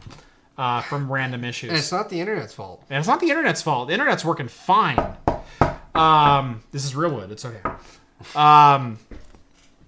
But it's the same issue that presented itself 2 weeks ago, where all of a sudden my computer screen just went black and I died. The computer was still on, but it was just dead. I rebooted the machine, and this time when my capture card came back up, I was running at like 3 FPS, so it was real glitchy and jumpy, and then it froze entirely. And so I rebooted the machine again, and then it just came up with a black screen. So something's going on with my primary capture card. Switched over to the backup. Hey, we're working now. And no, it's not a Chinese X79. This is my B360 with an i5-8400. It's a good machine, and it runs freaking cold. John goes, did it overheat? I went, there's no possible way it overheated. This is over-spec'd for cooling for the gear that's in here. Anyway, we're back. We're back. Welcome to episode 68.5 of Talking Heads. I'm still Jeff. I'm still John. There we go. We're drunk now. No. As many of you constantly claim that I am not. Time to hit up Elgato. My backup card's in Elgato. It's an Elgato Cam Link. My primary card is an AverMedia Game Capture HD. Or HD2, excuse me.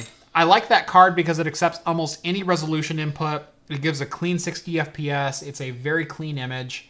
Sounds like you need to do a video on it. Just video works, but yeah, I'll need to troubleshoot if it's the Aver dying or what. Eventually, I am going to rebuild my. Again, I know I just rebuilt it. Did we just die again? We just died again. What the crap? Oh.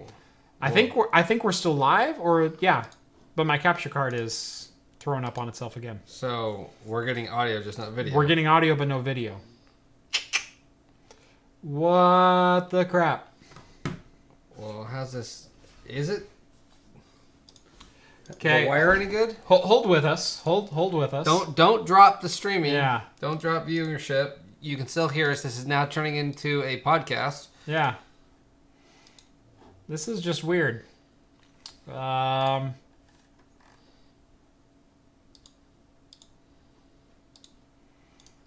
only. No. Yeah. She's dead, Jim. She's dead, Jim. Okay. Are we dead? It's just you have audio. So okay. We have audio. Talking Heads, the podcast. Yes.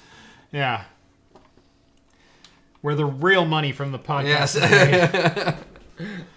Wow, Jeff! Look at all these hookers that just walked in here. So, what in the bloody hell is going on? And it went black. Yeah. Well, that was me trying to check things. The bit rate. We're fine. We're green. This is weird. It's local that it's happening. What about the cable? Bad cable? No, because OBS itself is frozen. Okay, restart OBS. OBS is what's streaming it. Oh, well, I don't know. Right now, you're getting a beautiful 7 megabit of audio only. Yeah, this is just weird. I'm afraid of the dark. It's craft computing after dark. Yeah. I'm working on it. Hold on. Well, at least they can hear us now. Hey, there we go. Did you drop the frame rate? No, I didn't do anything. I restarted that card. I took it off, deactivated and reactivated it inside of OBS. Now, that's not working with my internal card. What the hell is going on?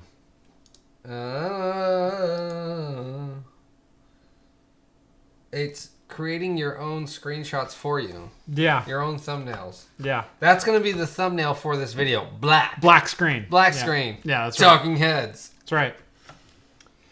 All right. So, yeah, we're back. Hopefully we'll stay back this time. It's cool. They're saying I look good in the still image. That's right. Never looked better. Never looked better. That's right. So, okay. Hopefully we're okay. Luckily, all we have left is gaming news, and we're going to drink some whiskey as soon as we finish our beers here. Which should be... Yeah, okay.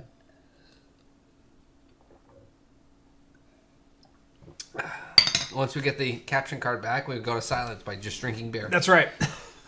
As every good show should be. Now you can see us, but you can't hear us. Yeah. Yeah.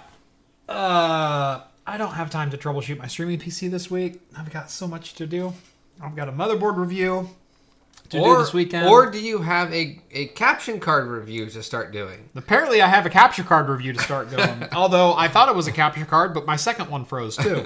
And my second one's USB. It's not even on the same bus. It is a what to do when your YouTube channel breaks video. Yep. New video, upvote again. That's right. All right. Hey, we're back up to 55 people, so we didn't drop too many. No, I think people were still tuning in because they could hear us. That's right. Got to keep it going. All right. So, let's get into some gaming news. Yeah, so, do you have an Xbox? I do. I don't. I never bought an Xbox. It's not plugged in, but it's there. You got an Xbox. You ever do the Xbox Live stuff? No. I never do. You know what I always hated too? Is every time I update some computer at work, Xbox Live shows up there. I always get pissed off with that. It just takes up stupid little bits of space, and I always get users to, I'm going to log into my Xbox Live account. Stupid. Well, I guess Xbox Live said, hey, let's expand on that. That's right. Let's bring gamers together on every single platform. I have no idea what they mean by that, other than we know crossplay is a thing. But it seems like Xbox Live is going to start invading other platforms as a login service. But supposedly, but for why? Right. So supposedly Xbox Live is coming to Nintendo Switch, iOS, and Android, and it is already on PC. It is, yes. But how that's going to work, I don't know. Why do I need to see my Halo stats on my Switch? No, I don't think it's that. I think it's going to be cross-play where you can log in and use your gamer tag. But how is that going to work on like a Switch where I'm already logged into the Nintendo network to play online? Are they banking on that the cross-platform are all going to go under one, or OPS or operating system, or I guess I don't understand. Yeah, I guess I just don't understand. I don't understand. There's two games out right now that are cross-platform: Minecraft and Fortnite. Oh no, there's way more than that. Those are the two that really started this whole thing. Okay. But I mean, Rocket League is on there. There's so there's a bit more that are going on there. But I wouldn't log into my Xbox Live account for my Switch. Mm-hmm. I don't even log into my Xbox Live account when I don't have it on my PC. Mm-hmm. Why would I do it on my phone or my tablet? Yeah. This just doesn't make sense. Someone says they think it's going to be a social app, and I think that makes the most sense. But if there's one thing I don't need, it's another messaging app. Is it a messaging app, or is it more of... I wonder if it's more like a server chat. Right. So, social networking, server chat, gaming community. Yeah. I don't know. Or I wonder if it's like meant to be like, let's bring your team together, and then that's what you communicate through is the Xbox Live account. Or you can all join the Xbox Live account, but the Xbox doesn't support Nintendo, but go download the Xbox Live for your Nintendo Switch, and you can talk to your team. Right. That might be it. That's still a pretty stupid thing. That just takes up that little bit of extra space on my Switch. Yep. Of the memory that I don't need it for. It's one more thing to log into. One more thing to log into. One more thing that could possibly get hacked because that device's security system might not be the same as your Xbox or your computer or whatever. However, it's easily hackable. So, it's just, who knows? I don't know. I didn't really care. I love the idea of cross-platform gaming. Actually, though, I do believe, though, that they're saying that PlayStation has said that they will not be doing, or has not commented on it, and stated that PlayStation will not. Do I own a Switch? Why, yes, I do. Yeah.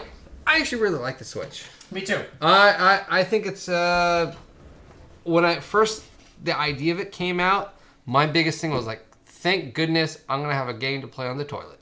That's what I thought. And but actually, I've really liked it. We've taken it to not CES, but PAX. And you brought yours, I brought mine, and we were in the hotel. We're like, you know what? We got 2 hours to mess with. Yep. And I think the two of us, between the four of us, because we were all there, two of us were playing the Switch a lot of the time while we were there. It's nice. It is a portable, nice gaming device. You know, I actually did hear that they're coming out with a lighter, cheaper, smaller version of it. What it is a hardware revision without the Tegra X1 exploit. Yes. But I hear it's supposed to be about $50 to $100 cheaper. Yeah. Is the guesstimated price point. We'll see. We'll see. We'll see what happens. Do I have Smash? I don't have Smash. I need to get Smash. I asked for Smash for Christmas and I didn't get it. I got a VR headset instead. So. Yeah. Which You can't complain. Yeah, I couldn't complain. Yeah. So.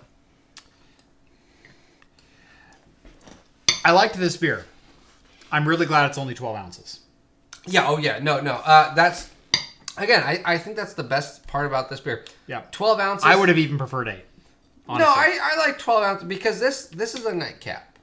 It is, but at the end of this beer, I'm tasting nothing but the grass aftertaste. Yes. Okay. But so for like the last 15 minutes, that's all I'm tasting. Well, you also have to understand it was only $2.50. It is an inexpensive beer, and it's a 9.5, 9.6, 9.6. Yeah. So certain years were 10. Yeah. So yeah, it's a good beer. It's a high ABV. It doesn't taste that high of an ABV. No. But honestly, the flavor to me, it degraded because I was drinking it so long. Now it does get only a rating of like 3.8, 3.9, so it's not like superb. But I think for the price point, I have to go back to that. That price point is a fantastic. $2.50 is a great deal. $2.50. I mean, I'm not getting a pint, but $2.50. That is Budweiser.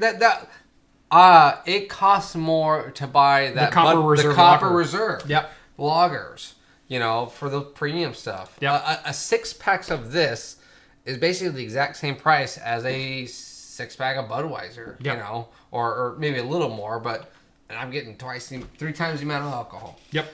But we got some whiskey to try. We do.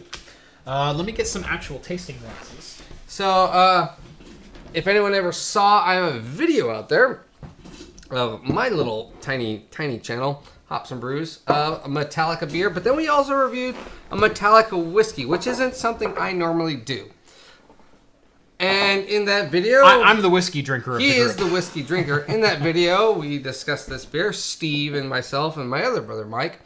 And I thought Jeff would appreciate this whiskey more than I do. So I wanted to share it with you. You thought I would appreciate it? Well, I thought you would appreciate the nuances. Okay. You may not enjoy it, but you might appreciate it more of, is it good, is it bad? The subtle notes. I think you would be able to pick out more of the subtle notes than I could in a whiskey. Very vanilla.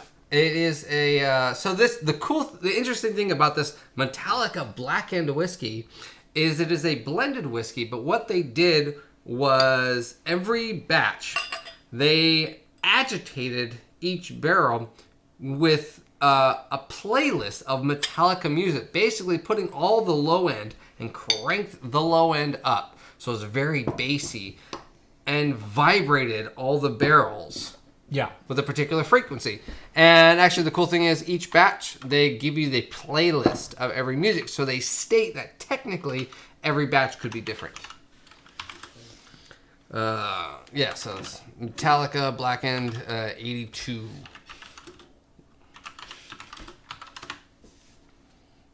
Batch playlist. Blackened American whiskey. Am I of legal drinking age? Yes, I am. Batch playlist, 81, That's 82.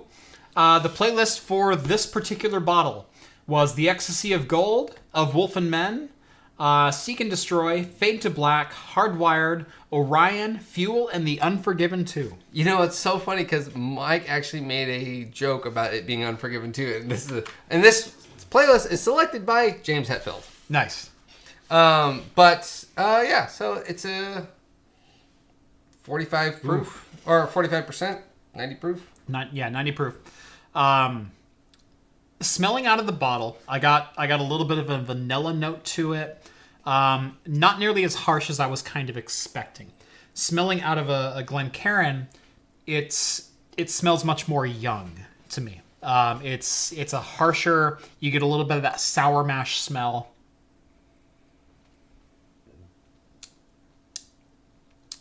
There's a little bit of a...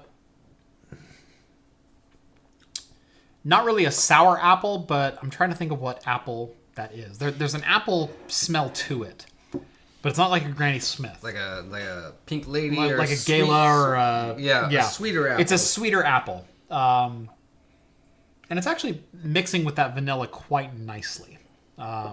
So I did watch your review of that, full disclosure. That's so fine. I knew you guys didn't like and that's this. why I'm not stating anything as you're giving your description to it. Yeah. The vanilla is the primary note that I'm getting on this. And apparently, so this Dave Pickles something or other, apparently he's a huge whiskey blender in the business. Apparently this is one of his final blends that he came up with. But he's, from my understanding, what I read was he's part, basically like 40% of the whiskey in America he's had his hand in. So what do you think of that, Jeff? Whew. I will say about halfway through that, I was really enjoying it. That second half, no. Yep. Ugh. In fact, that one wants to come back on me. So our I guess because we are not whiskey connoisseurs and we admit that in the video, but do you agree? Agree with what? The review that our conclusion. Yes. In the review. Yes. And I don't think you have to have the whole glass to. I'm gonna have a hard time finishing all this. And that's exactly what we did. We had a hard time finishing this beer. I don't know. There is certain aspects that smell and taste good about this beer. Mm-hmm. Or whiskey. But then you drink it, and there's this harsh flavor that comes in at the back end, and it burns. And I will say that this actually is tasting a lot better. When I had it, it was tasting very charcoal, very woody, like almost fresh wood. Almost like a Scotch, peaty, Scotchy style. There is a little bit of a smoke to it. Yes, that's very pleasant. That vanilla really comes through in the very front of the flavor on it. It tastes very light bodied, which was kind of surprising to me. Where on your tongue it just felt very light and kind of vibrant and a little effervescent, kind of refreshing in a whiskey, which is weird. And it was very pleasant. And then right around the middle of the flavor profile, it just turns harsh. And I can definitely tell this is kind of a younger whiskey. It tastes. It is not. If anything, this might be like a small batch whiskey where they tried to like rush the aging process, so they put it in a small barrel, and so you get a lot of the wood flavor right away, and I am tasting a lot of that oakiness and char and whatnot, but you can't fake age, and that's one thing you learn when you really start diving into whiskeys, is you can tell when something's been rushed, and this to me feels rushed. Well, I think that's what the idea... Ironic, because it's Metallica, not Rush.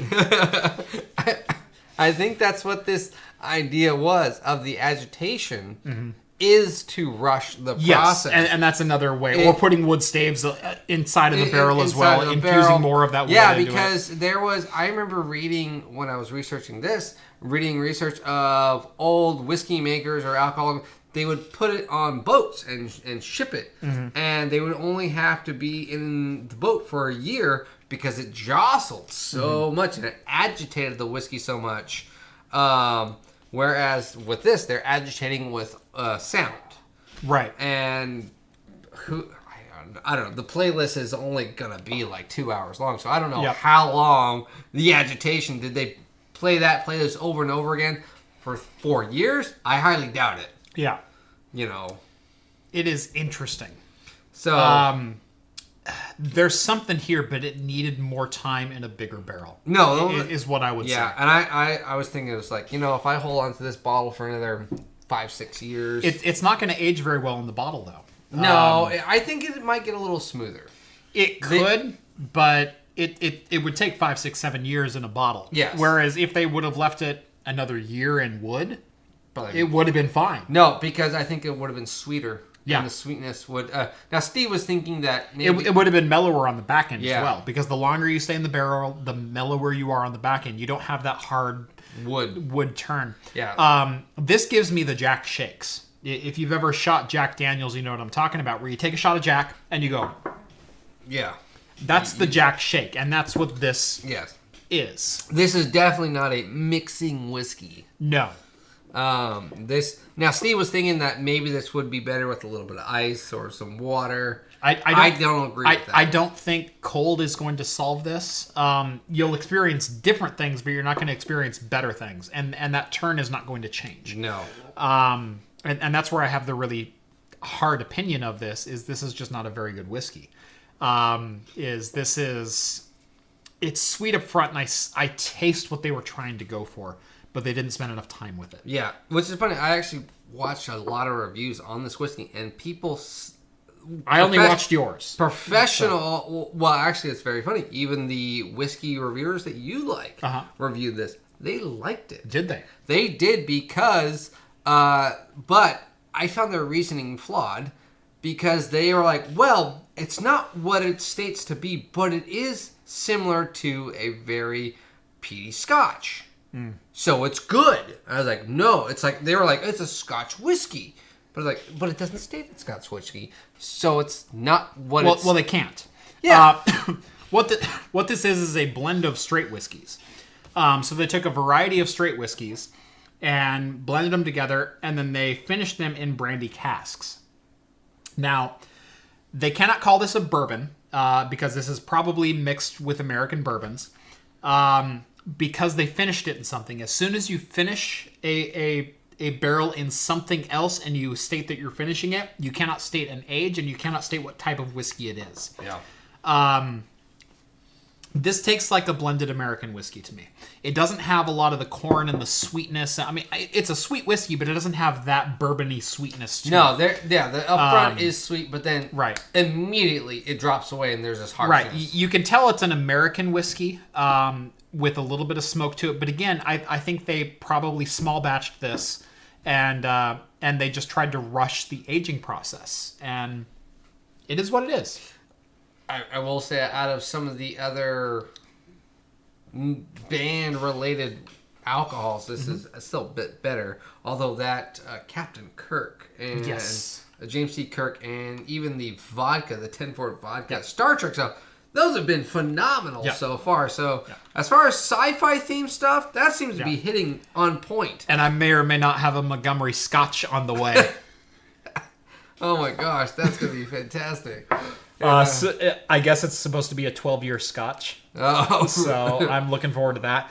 It costs me enough. I was about to some say, of the like most a 12-year Scotch, and then it being themed on top of that. Right, it was themed on top of that. I think it's the most money I've ever spent on a single bottle of liquor. Yep. Yeah. It was $90 before shipping. Oh, ouch. Yeah. So it was not cheap. Yeah. You want to blow through these two, or what do you want to do? We can talk real quick about... because it's getting time. Yeah, we got about 12 minutes left. So Naughty Dog is supposedly coming out with a games console. Whether or not that is actually a thing, I guess I can't show the thing because I'm on the secondary capture card. I was going to say, I forgot about that. I said Naughty Dog, sorry. No, Slightly Mad. Naughty Dog is freaking Jack and Daxter. Yeah. My bad. Crash Bandicoot.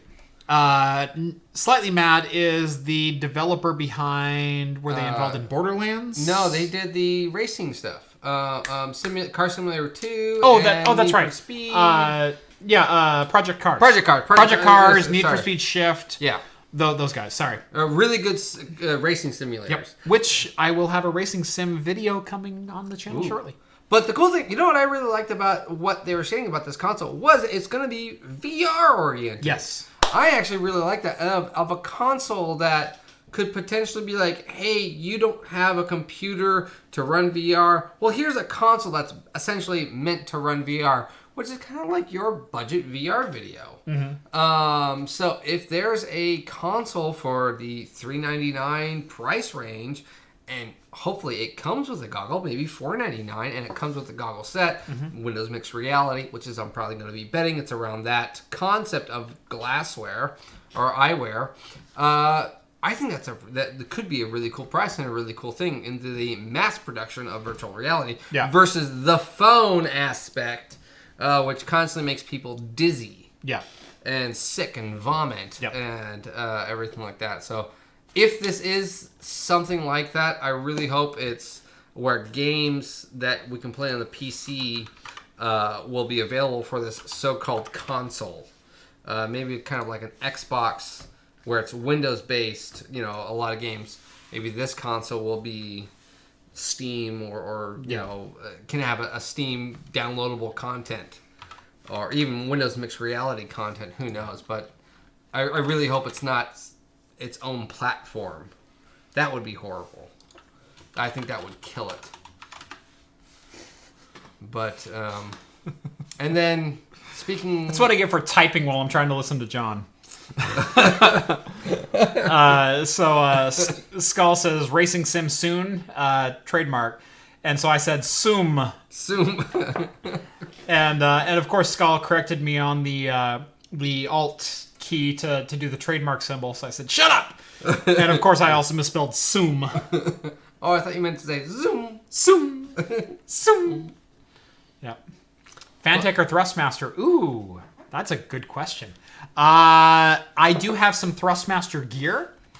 Right now I'm on Logitech. I have a Logitech G25 with a custom wheel and shift paddles using the Logitech G25 pedals, and I have a Thrustmaster TH8RS. Which is, his setup is very nice. Yeah.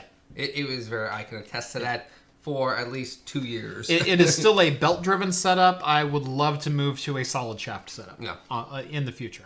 It's still very nice. Yeah. I mean, it is even a bit older, but it's still very nice. Yeah. No, it's a G25. It's one of the first consumer-grade servo-based racing feedback systems out there. But it still feels nice. Yeah. It's still, I mean, you get the idea of what it's going behind it, and you get the crank back, and you get a little give back. And there is an AMD Ryzen console in China based on a Vega 20 GPU. So, yes, there is. I would love to get a hold of one someday, but I can't.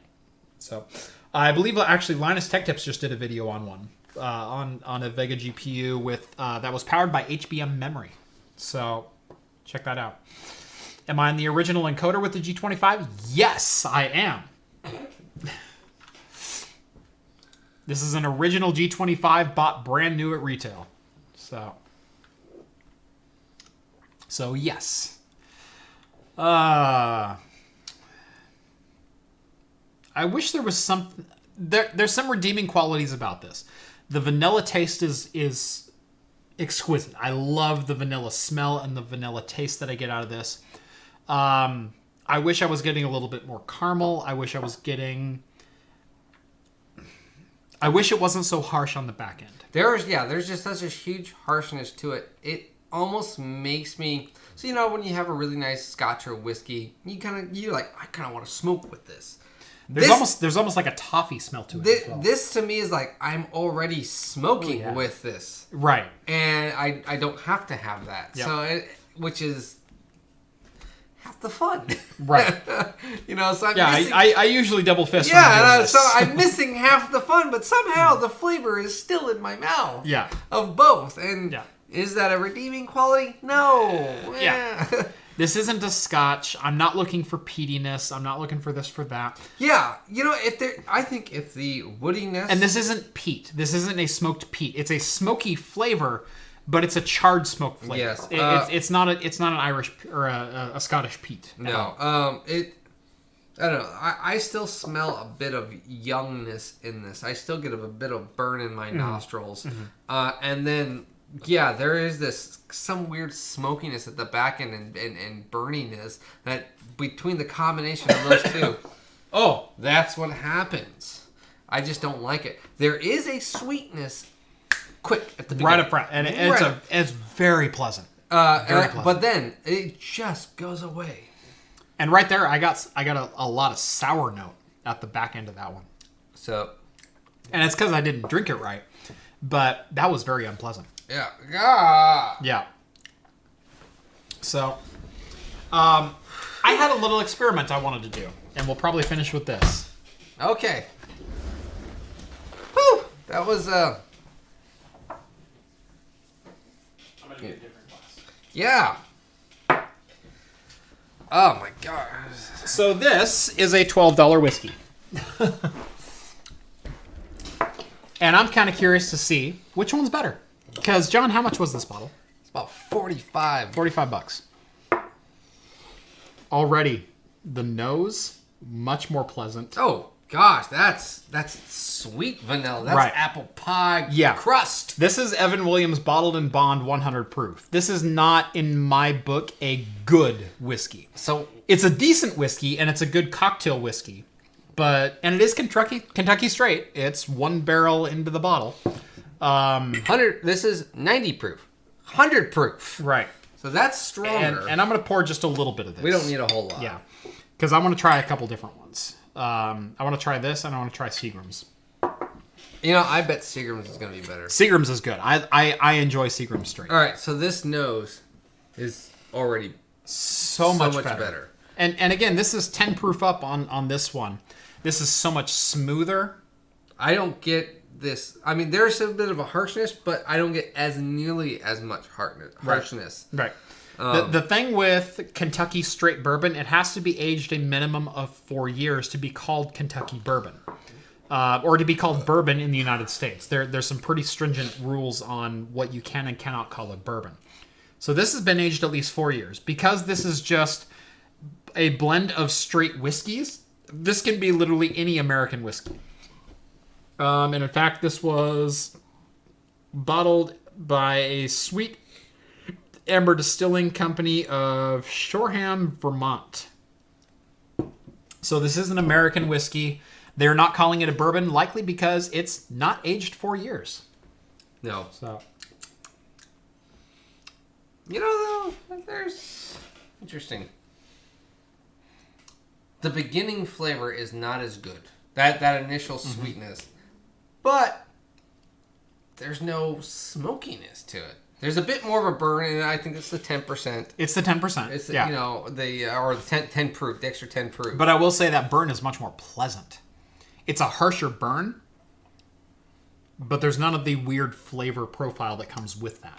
No, I'm expecting everything that I get. I'm expecting from this. Yes. I understand it's 50%. I'm expecting a little bit of a burn because of that. But there's this sweetness that constantly, beginning, middle, and end. I can dig in there and still find it. Right. And like I said, the burn is just a burn. With this, there's a lot of sourness that comes out of it. There's that weird smoke flavor that I can't pin down. And the smoke flavor is not, to me, overly pleasant in this one. Whereas this one, I expect some alcohol burn at 100 proof. But the alcohol burn, to me, doesn't detract from the other flavors. No, honestly, I would... And it's been a long time since I've drank this straight. I would take this, and again, like we were saying, this is a mix. The Metallica one is a mixing. Mm-hmm. I would mix this and probably be fine with that and a Coke. Mm-hmm. You know, that and a sour. Something like that, and be totally fine with it. I probably would take this and be like, I don't want to put this in anything. Mm-hmm.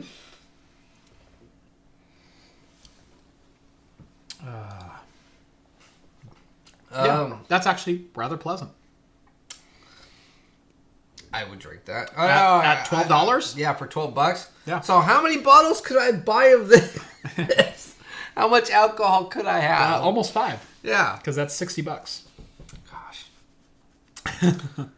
So as we're drinking these bourbon or these whiskeys, Well, 4. That's $48. yeah. Anyone have any questions? Q&A? Yeah, a little Q&A. So a little Q&A as we continue talking about whiskeys. Yeah.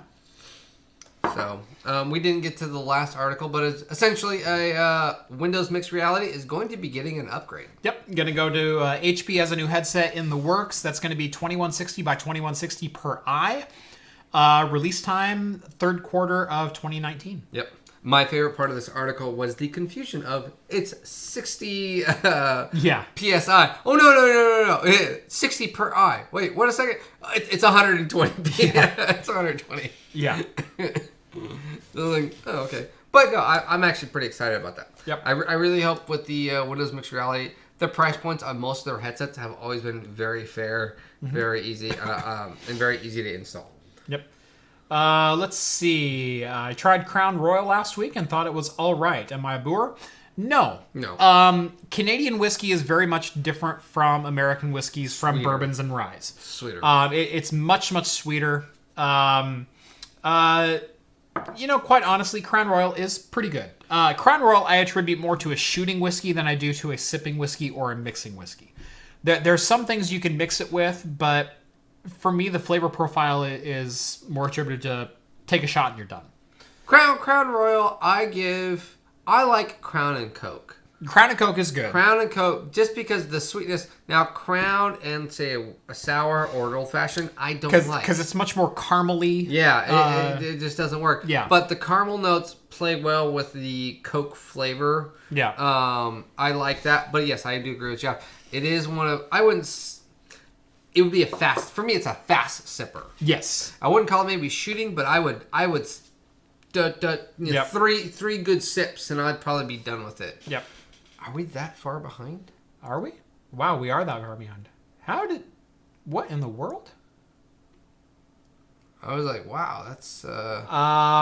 Did we freeze?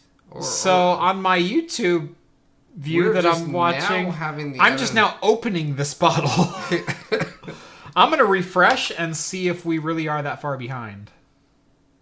No, okay. Okay. Wow, I think my YouTube just froze. So that question was probably a while ago. Yeah. Yeah, there's you doing the drink motion, probably for the crown. Okay, that's not too bad then. Let's see. Old Forester's Bottled and Bond is good. I've had that one before, and it is quite good at about $20. John says that Evan Williams in Central Kentucky is $32. That's outrageous. Ow! That's 3 times the price of what I pay here. This is a $12 bottle here. All right, call me. I will ship you some, yeah, and we'll make a business. Right. I could literally ship you 3 of these for the price that it costs you to buy one. You keep 1 bottle for yourself. You sell 2. You sell me. Give me the profits. That's right.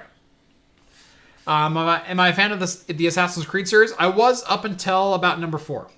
What was that, the American one? No, the American one was number 3. 4 was Black Flag, and 5 was... So I hated the American one. Black Flag, the only good redeeming part was the battleship playing. It was a great pirate game. It was a terrible Assassin's Creed game. But the all the Assassin's Creed 2, the revisions were fantastic. Yeah, 1 and 2 were absolutely amazing games. And I think the expansions on the 2, the Enzo Revisio, I forgot what his name was. I enjoyed all of those too. New England Ender says, how long would an unopened bottle keep? If, say, unopened for 25 years, would it still be good? What bottle are we talking about? Because there are so many different things you could be talking about. Are we talking about my canned cider that blows up in Jeff's studio? Are we talking whiskey? That I could not figure out what that smell was for 2 weeks. John didn't let me know that he had homebrew sitting in a box in my studio. And literally a couple weeks ago, I thought someone threw a piece of metal at my garage door. And so I'm out in the middle of the freezing rain, like 28 degrees outside and raining, looking for like a piece of metal. Like, did someone just attack my Z car or something? No, I didn't find anything. And then I'm upstairs with Steve. And while Steve was in the room last week, we heard a ping. And I'm like, what the fuck was that? And it wasn't until Steve goes, oh, there's a box of beer here, and he opens it up, and 3 of John's homebrews had blown their tops completely off.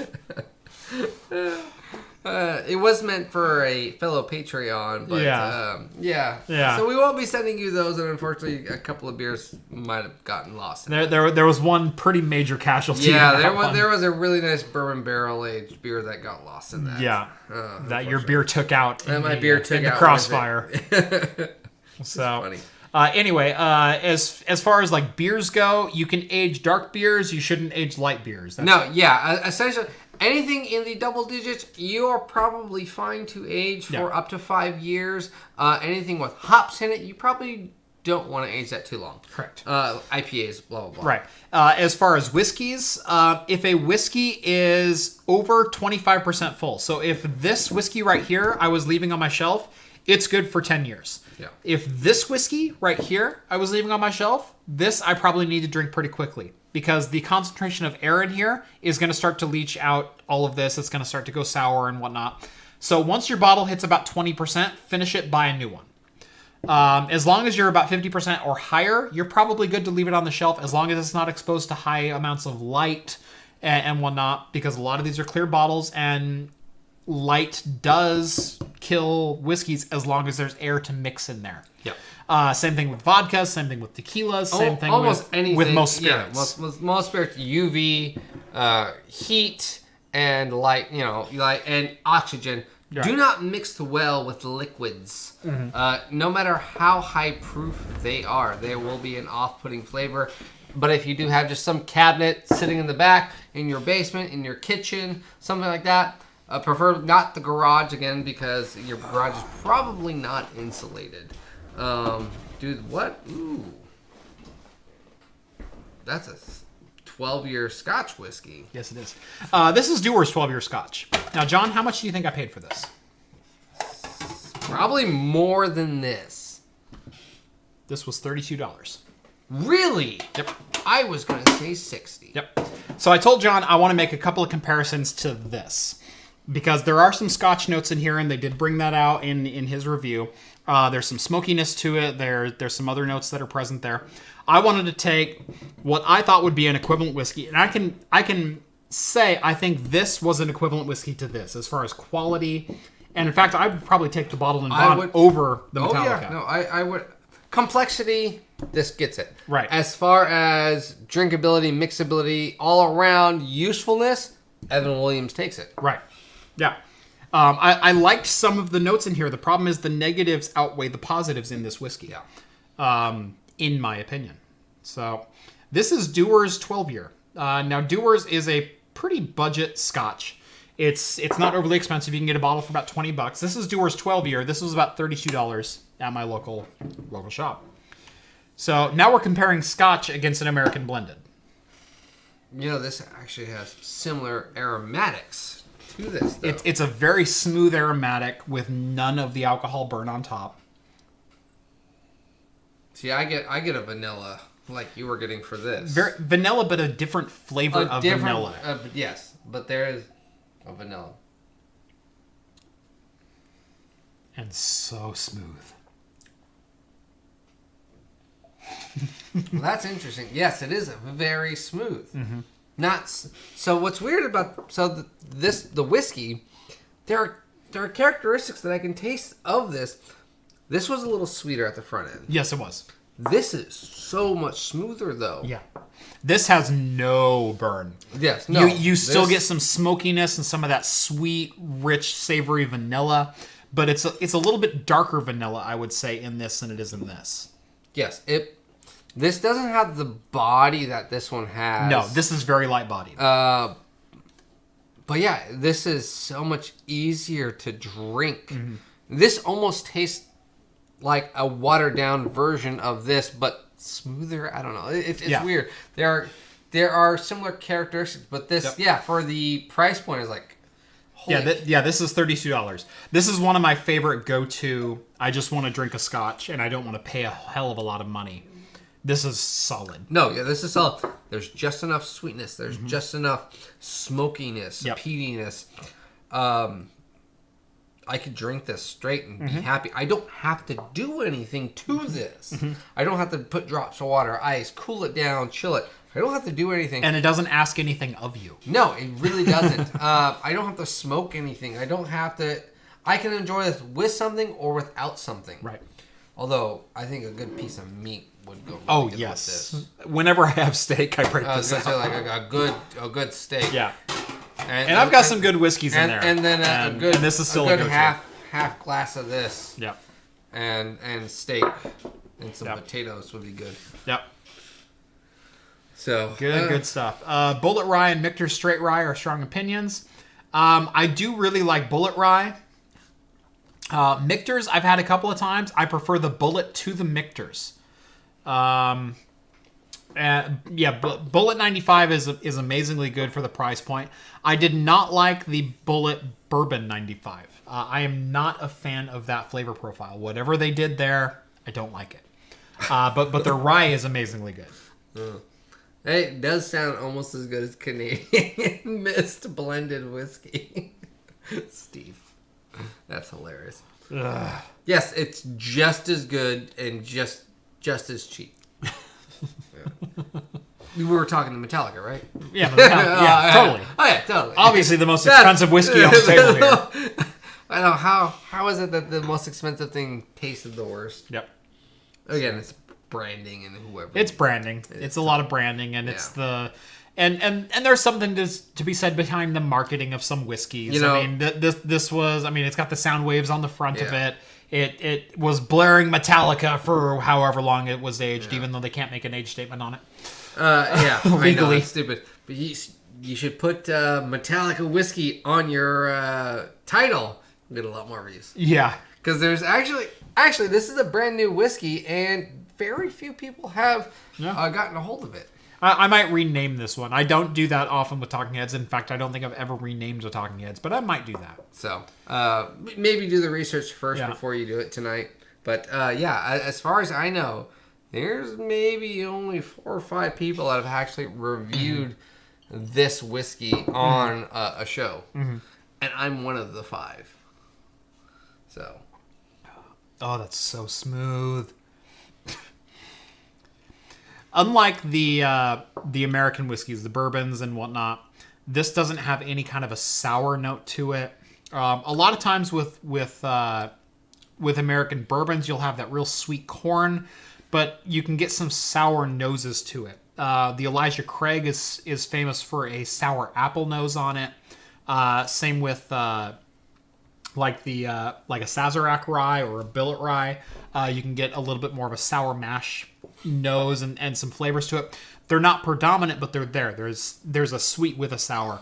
This is just sweet and oaky and a little bit of smoke and very light bodied. Oh, it's just good. It's so funny as you were saying that. It really is. There's almost a beginning flavor, and somehow the middle is gone because there's just this refreshingness to the middle. You're like, what is going on in my mouth? And then there's it comes back with the smokiness and still smooths out with a little bit of sweetness at the back end.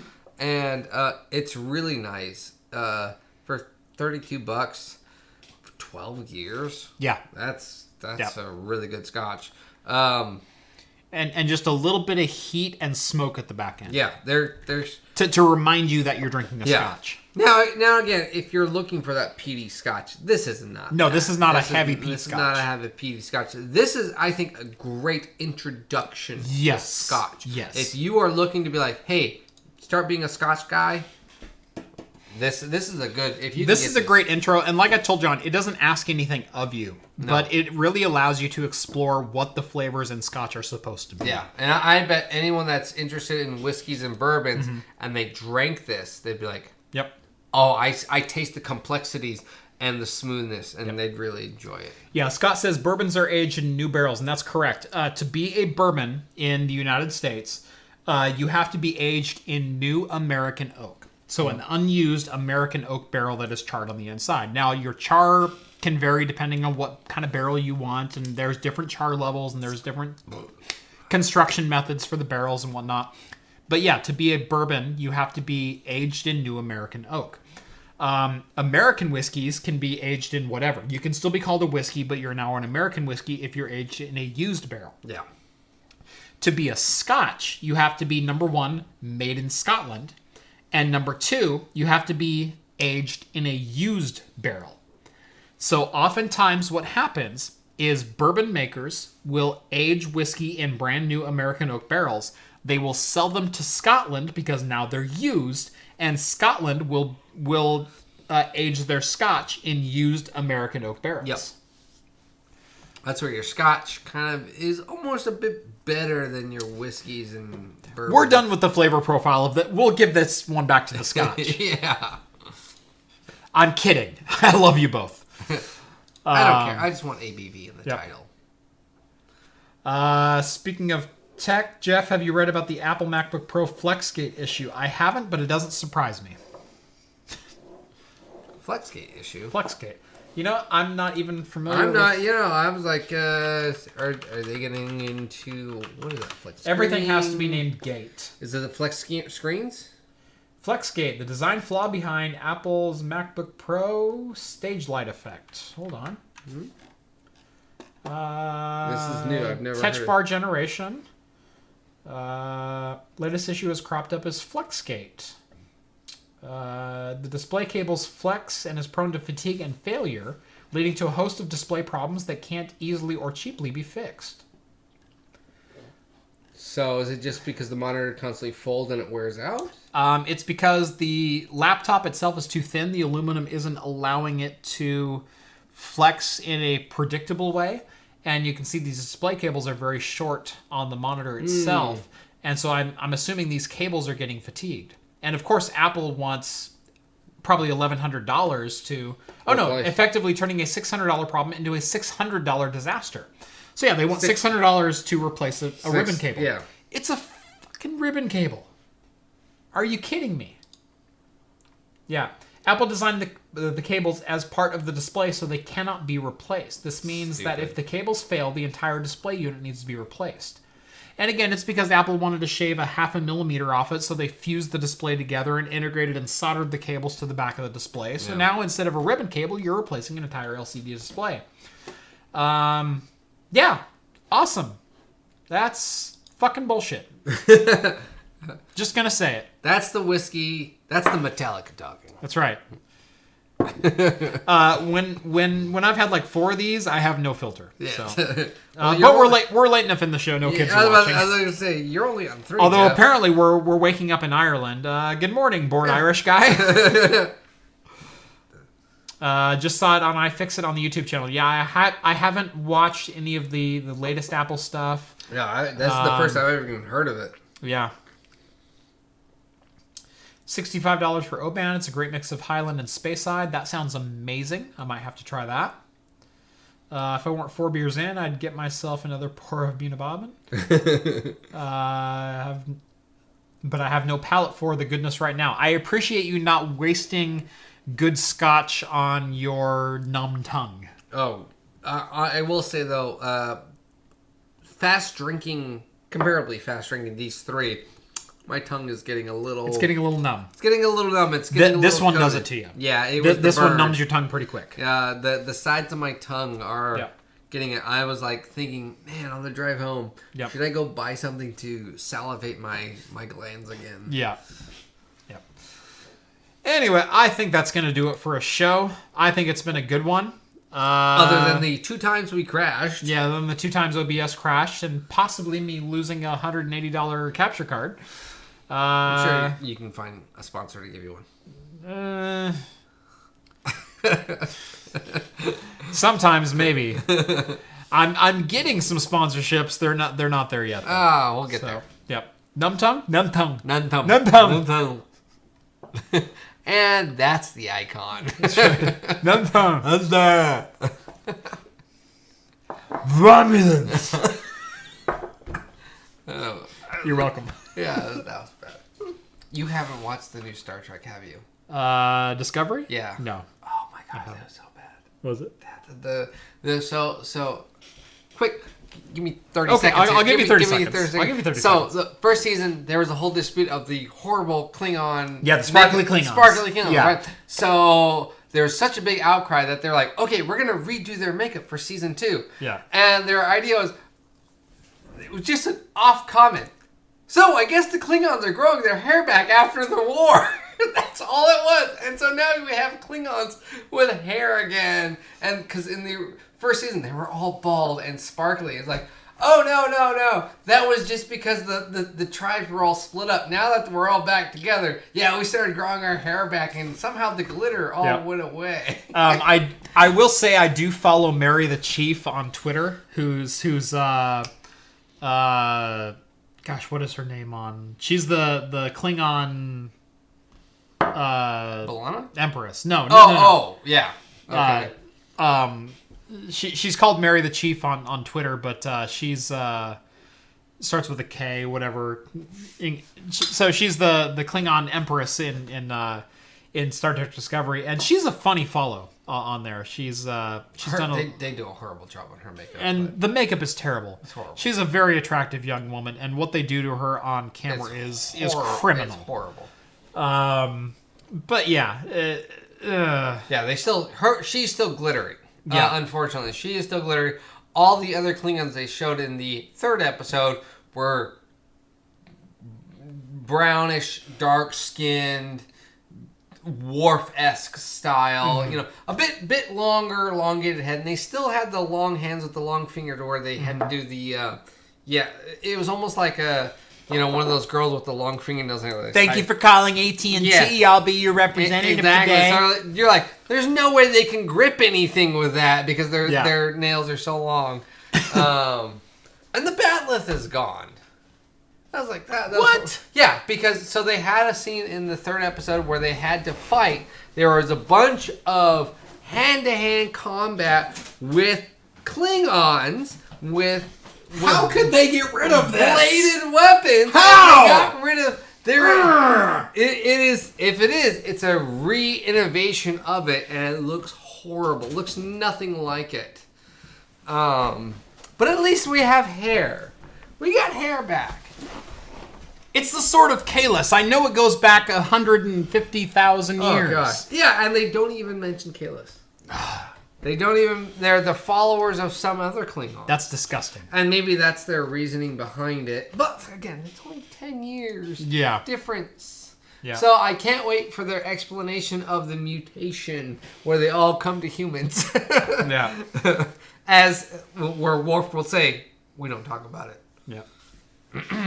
So... yeah. It's not good. Yeah. And actually, I had a problem with the last episode of Orville, too, but whatever. I've never watched the Orville either. I'm going to start getting into that one. Now, I have two young girls at home. I have a 6-year-old and an 18-month-old. I am way behind in all things TV. It took me 3 years after the finale of Breaking Bad to finish Breaking Bad. Oh. And I haven't started something else since. So... but between YouTube and everything else that I've been doing, I just literally don't have time. Yeah, no. I did finally start watching the first season of the Grand Tour. Oh, wow, you are... I told you! Season 3 is so far phenomenal. I told you I'm so far behind. Season 1 is horrible. Well, it's not horrible, but it's just not as good. The finale was fantastic. The Doom Mary Chifo, thank you. Yeah. But Grand Tour, the finale where they do the Doom Buggy one, that was a great episode. Yeah. That was typical Top Gear. But yeah, and I've heard there's some great episodes coming up. I am very happy to hear that the American was cut after the first season because God, that guy was stupid. Just the concept. That is the British trying to do American humor. That is exactly what it is. And it didn't work. No. So. Yeah. But no, the Orville, if you can get it, if you got time, watch it. It is the best Star Trek series out right now. Yeah. Even though it's not Star Trek, but almost every other episode has a Star Trek actor in it. Yeah. What is it? Episode 3 of season 2 had the Doctor from Voyager and the Doctor from Enterprise. Yeah. Battling each other. Nice. They fight each other. Wow. And they're both doctors. Wow. That's cool. So it's like, yes, this is total Star Trek. I mean, you just tell that Seth MacFarlane is a huge Star Trek fan. And it's always been known. But it is just constantly homage. Now it's his humor in it, so you have to kind of go past it. But it's homage after homage of Star Trek. Yep. So awesome. Well, I think that's a good place to end. Yep. I got to finish this whiskey. Thank you so much for joining us on episode 68 and 68.5. And 68.75. And 68.75. Or the podcast. And the podcast. That happened right in the middle. Yeah. The impromptu podcast. From Hops and Brews. We'll call it the Hops and Brews section. There we go. So anyway, thank you guys so much for joining us. We're here every Wednesday night at 8 p.m. Pacific for the latest in beer and tech news. Check out the links below in the description for Jeff's Patreon. Thank you. Everything else. You can follow me on basically any social media stuff at Hops and Brews. That's right. Follow me on Twitter at Craft Computing.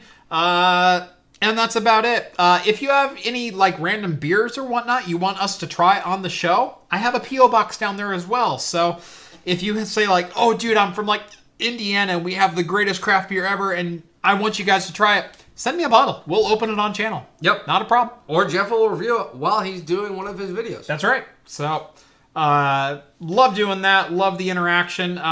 Join the Patreon. Get access to the Discord if I can talk without hiccuping for a second. Minimum donation $1 a month gets you access to the exclusive Discord server. Chat with both of us. Yep, really, any time of day. Steve or all the other ones. We got lots of different channels between cars, computers, video games, random chat, meme wars. We got it all. Meme wars. Meme wars are fun. It's worth it. That one part, that one channel, the Wesley Quarters. It is the best channel. Yeah. Anyway, thank you guys so much for watching Talking Heads episode 68. We will see you next week. See you guys. Bye, guys.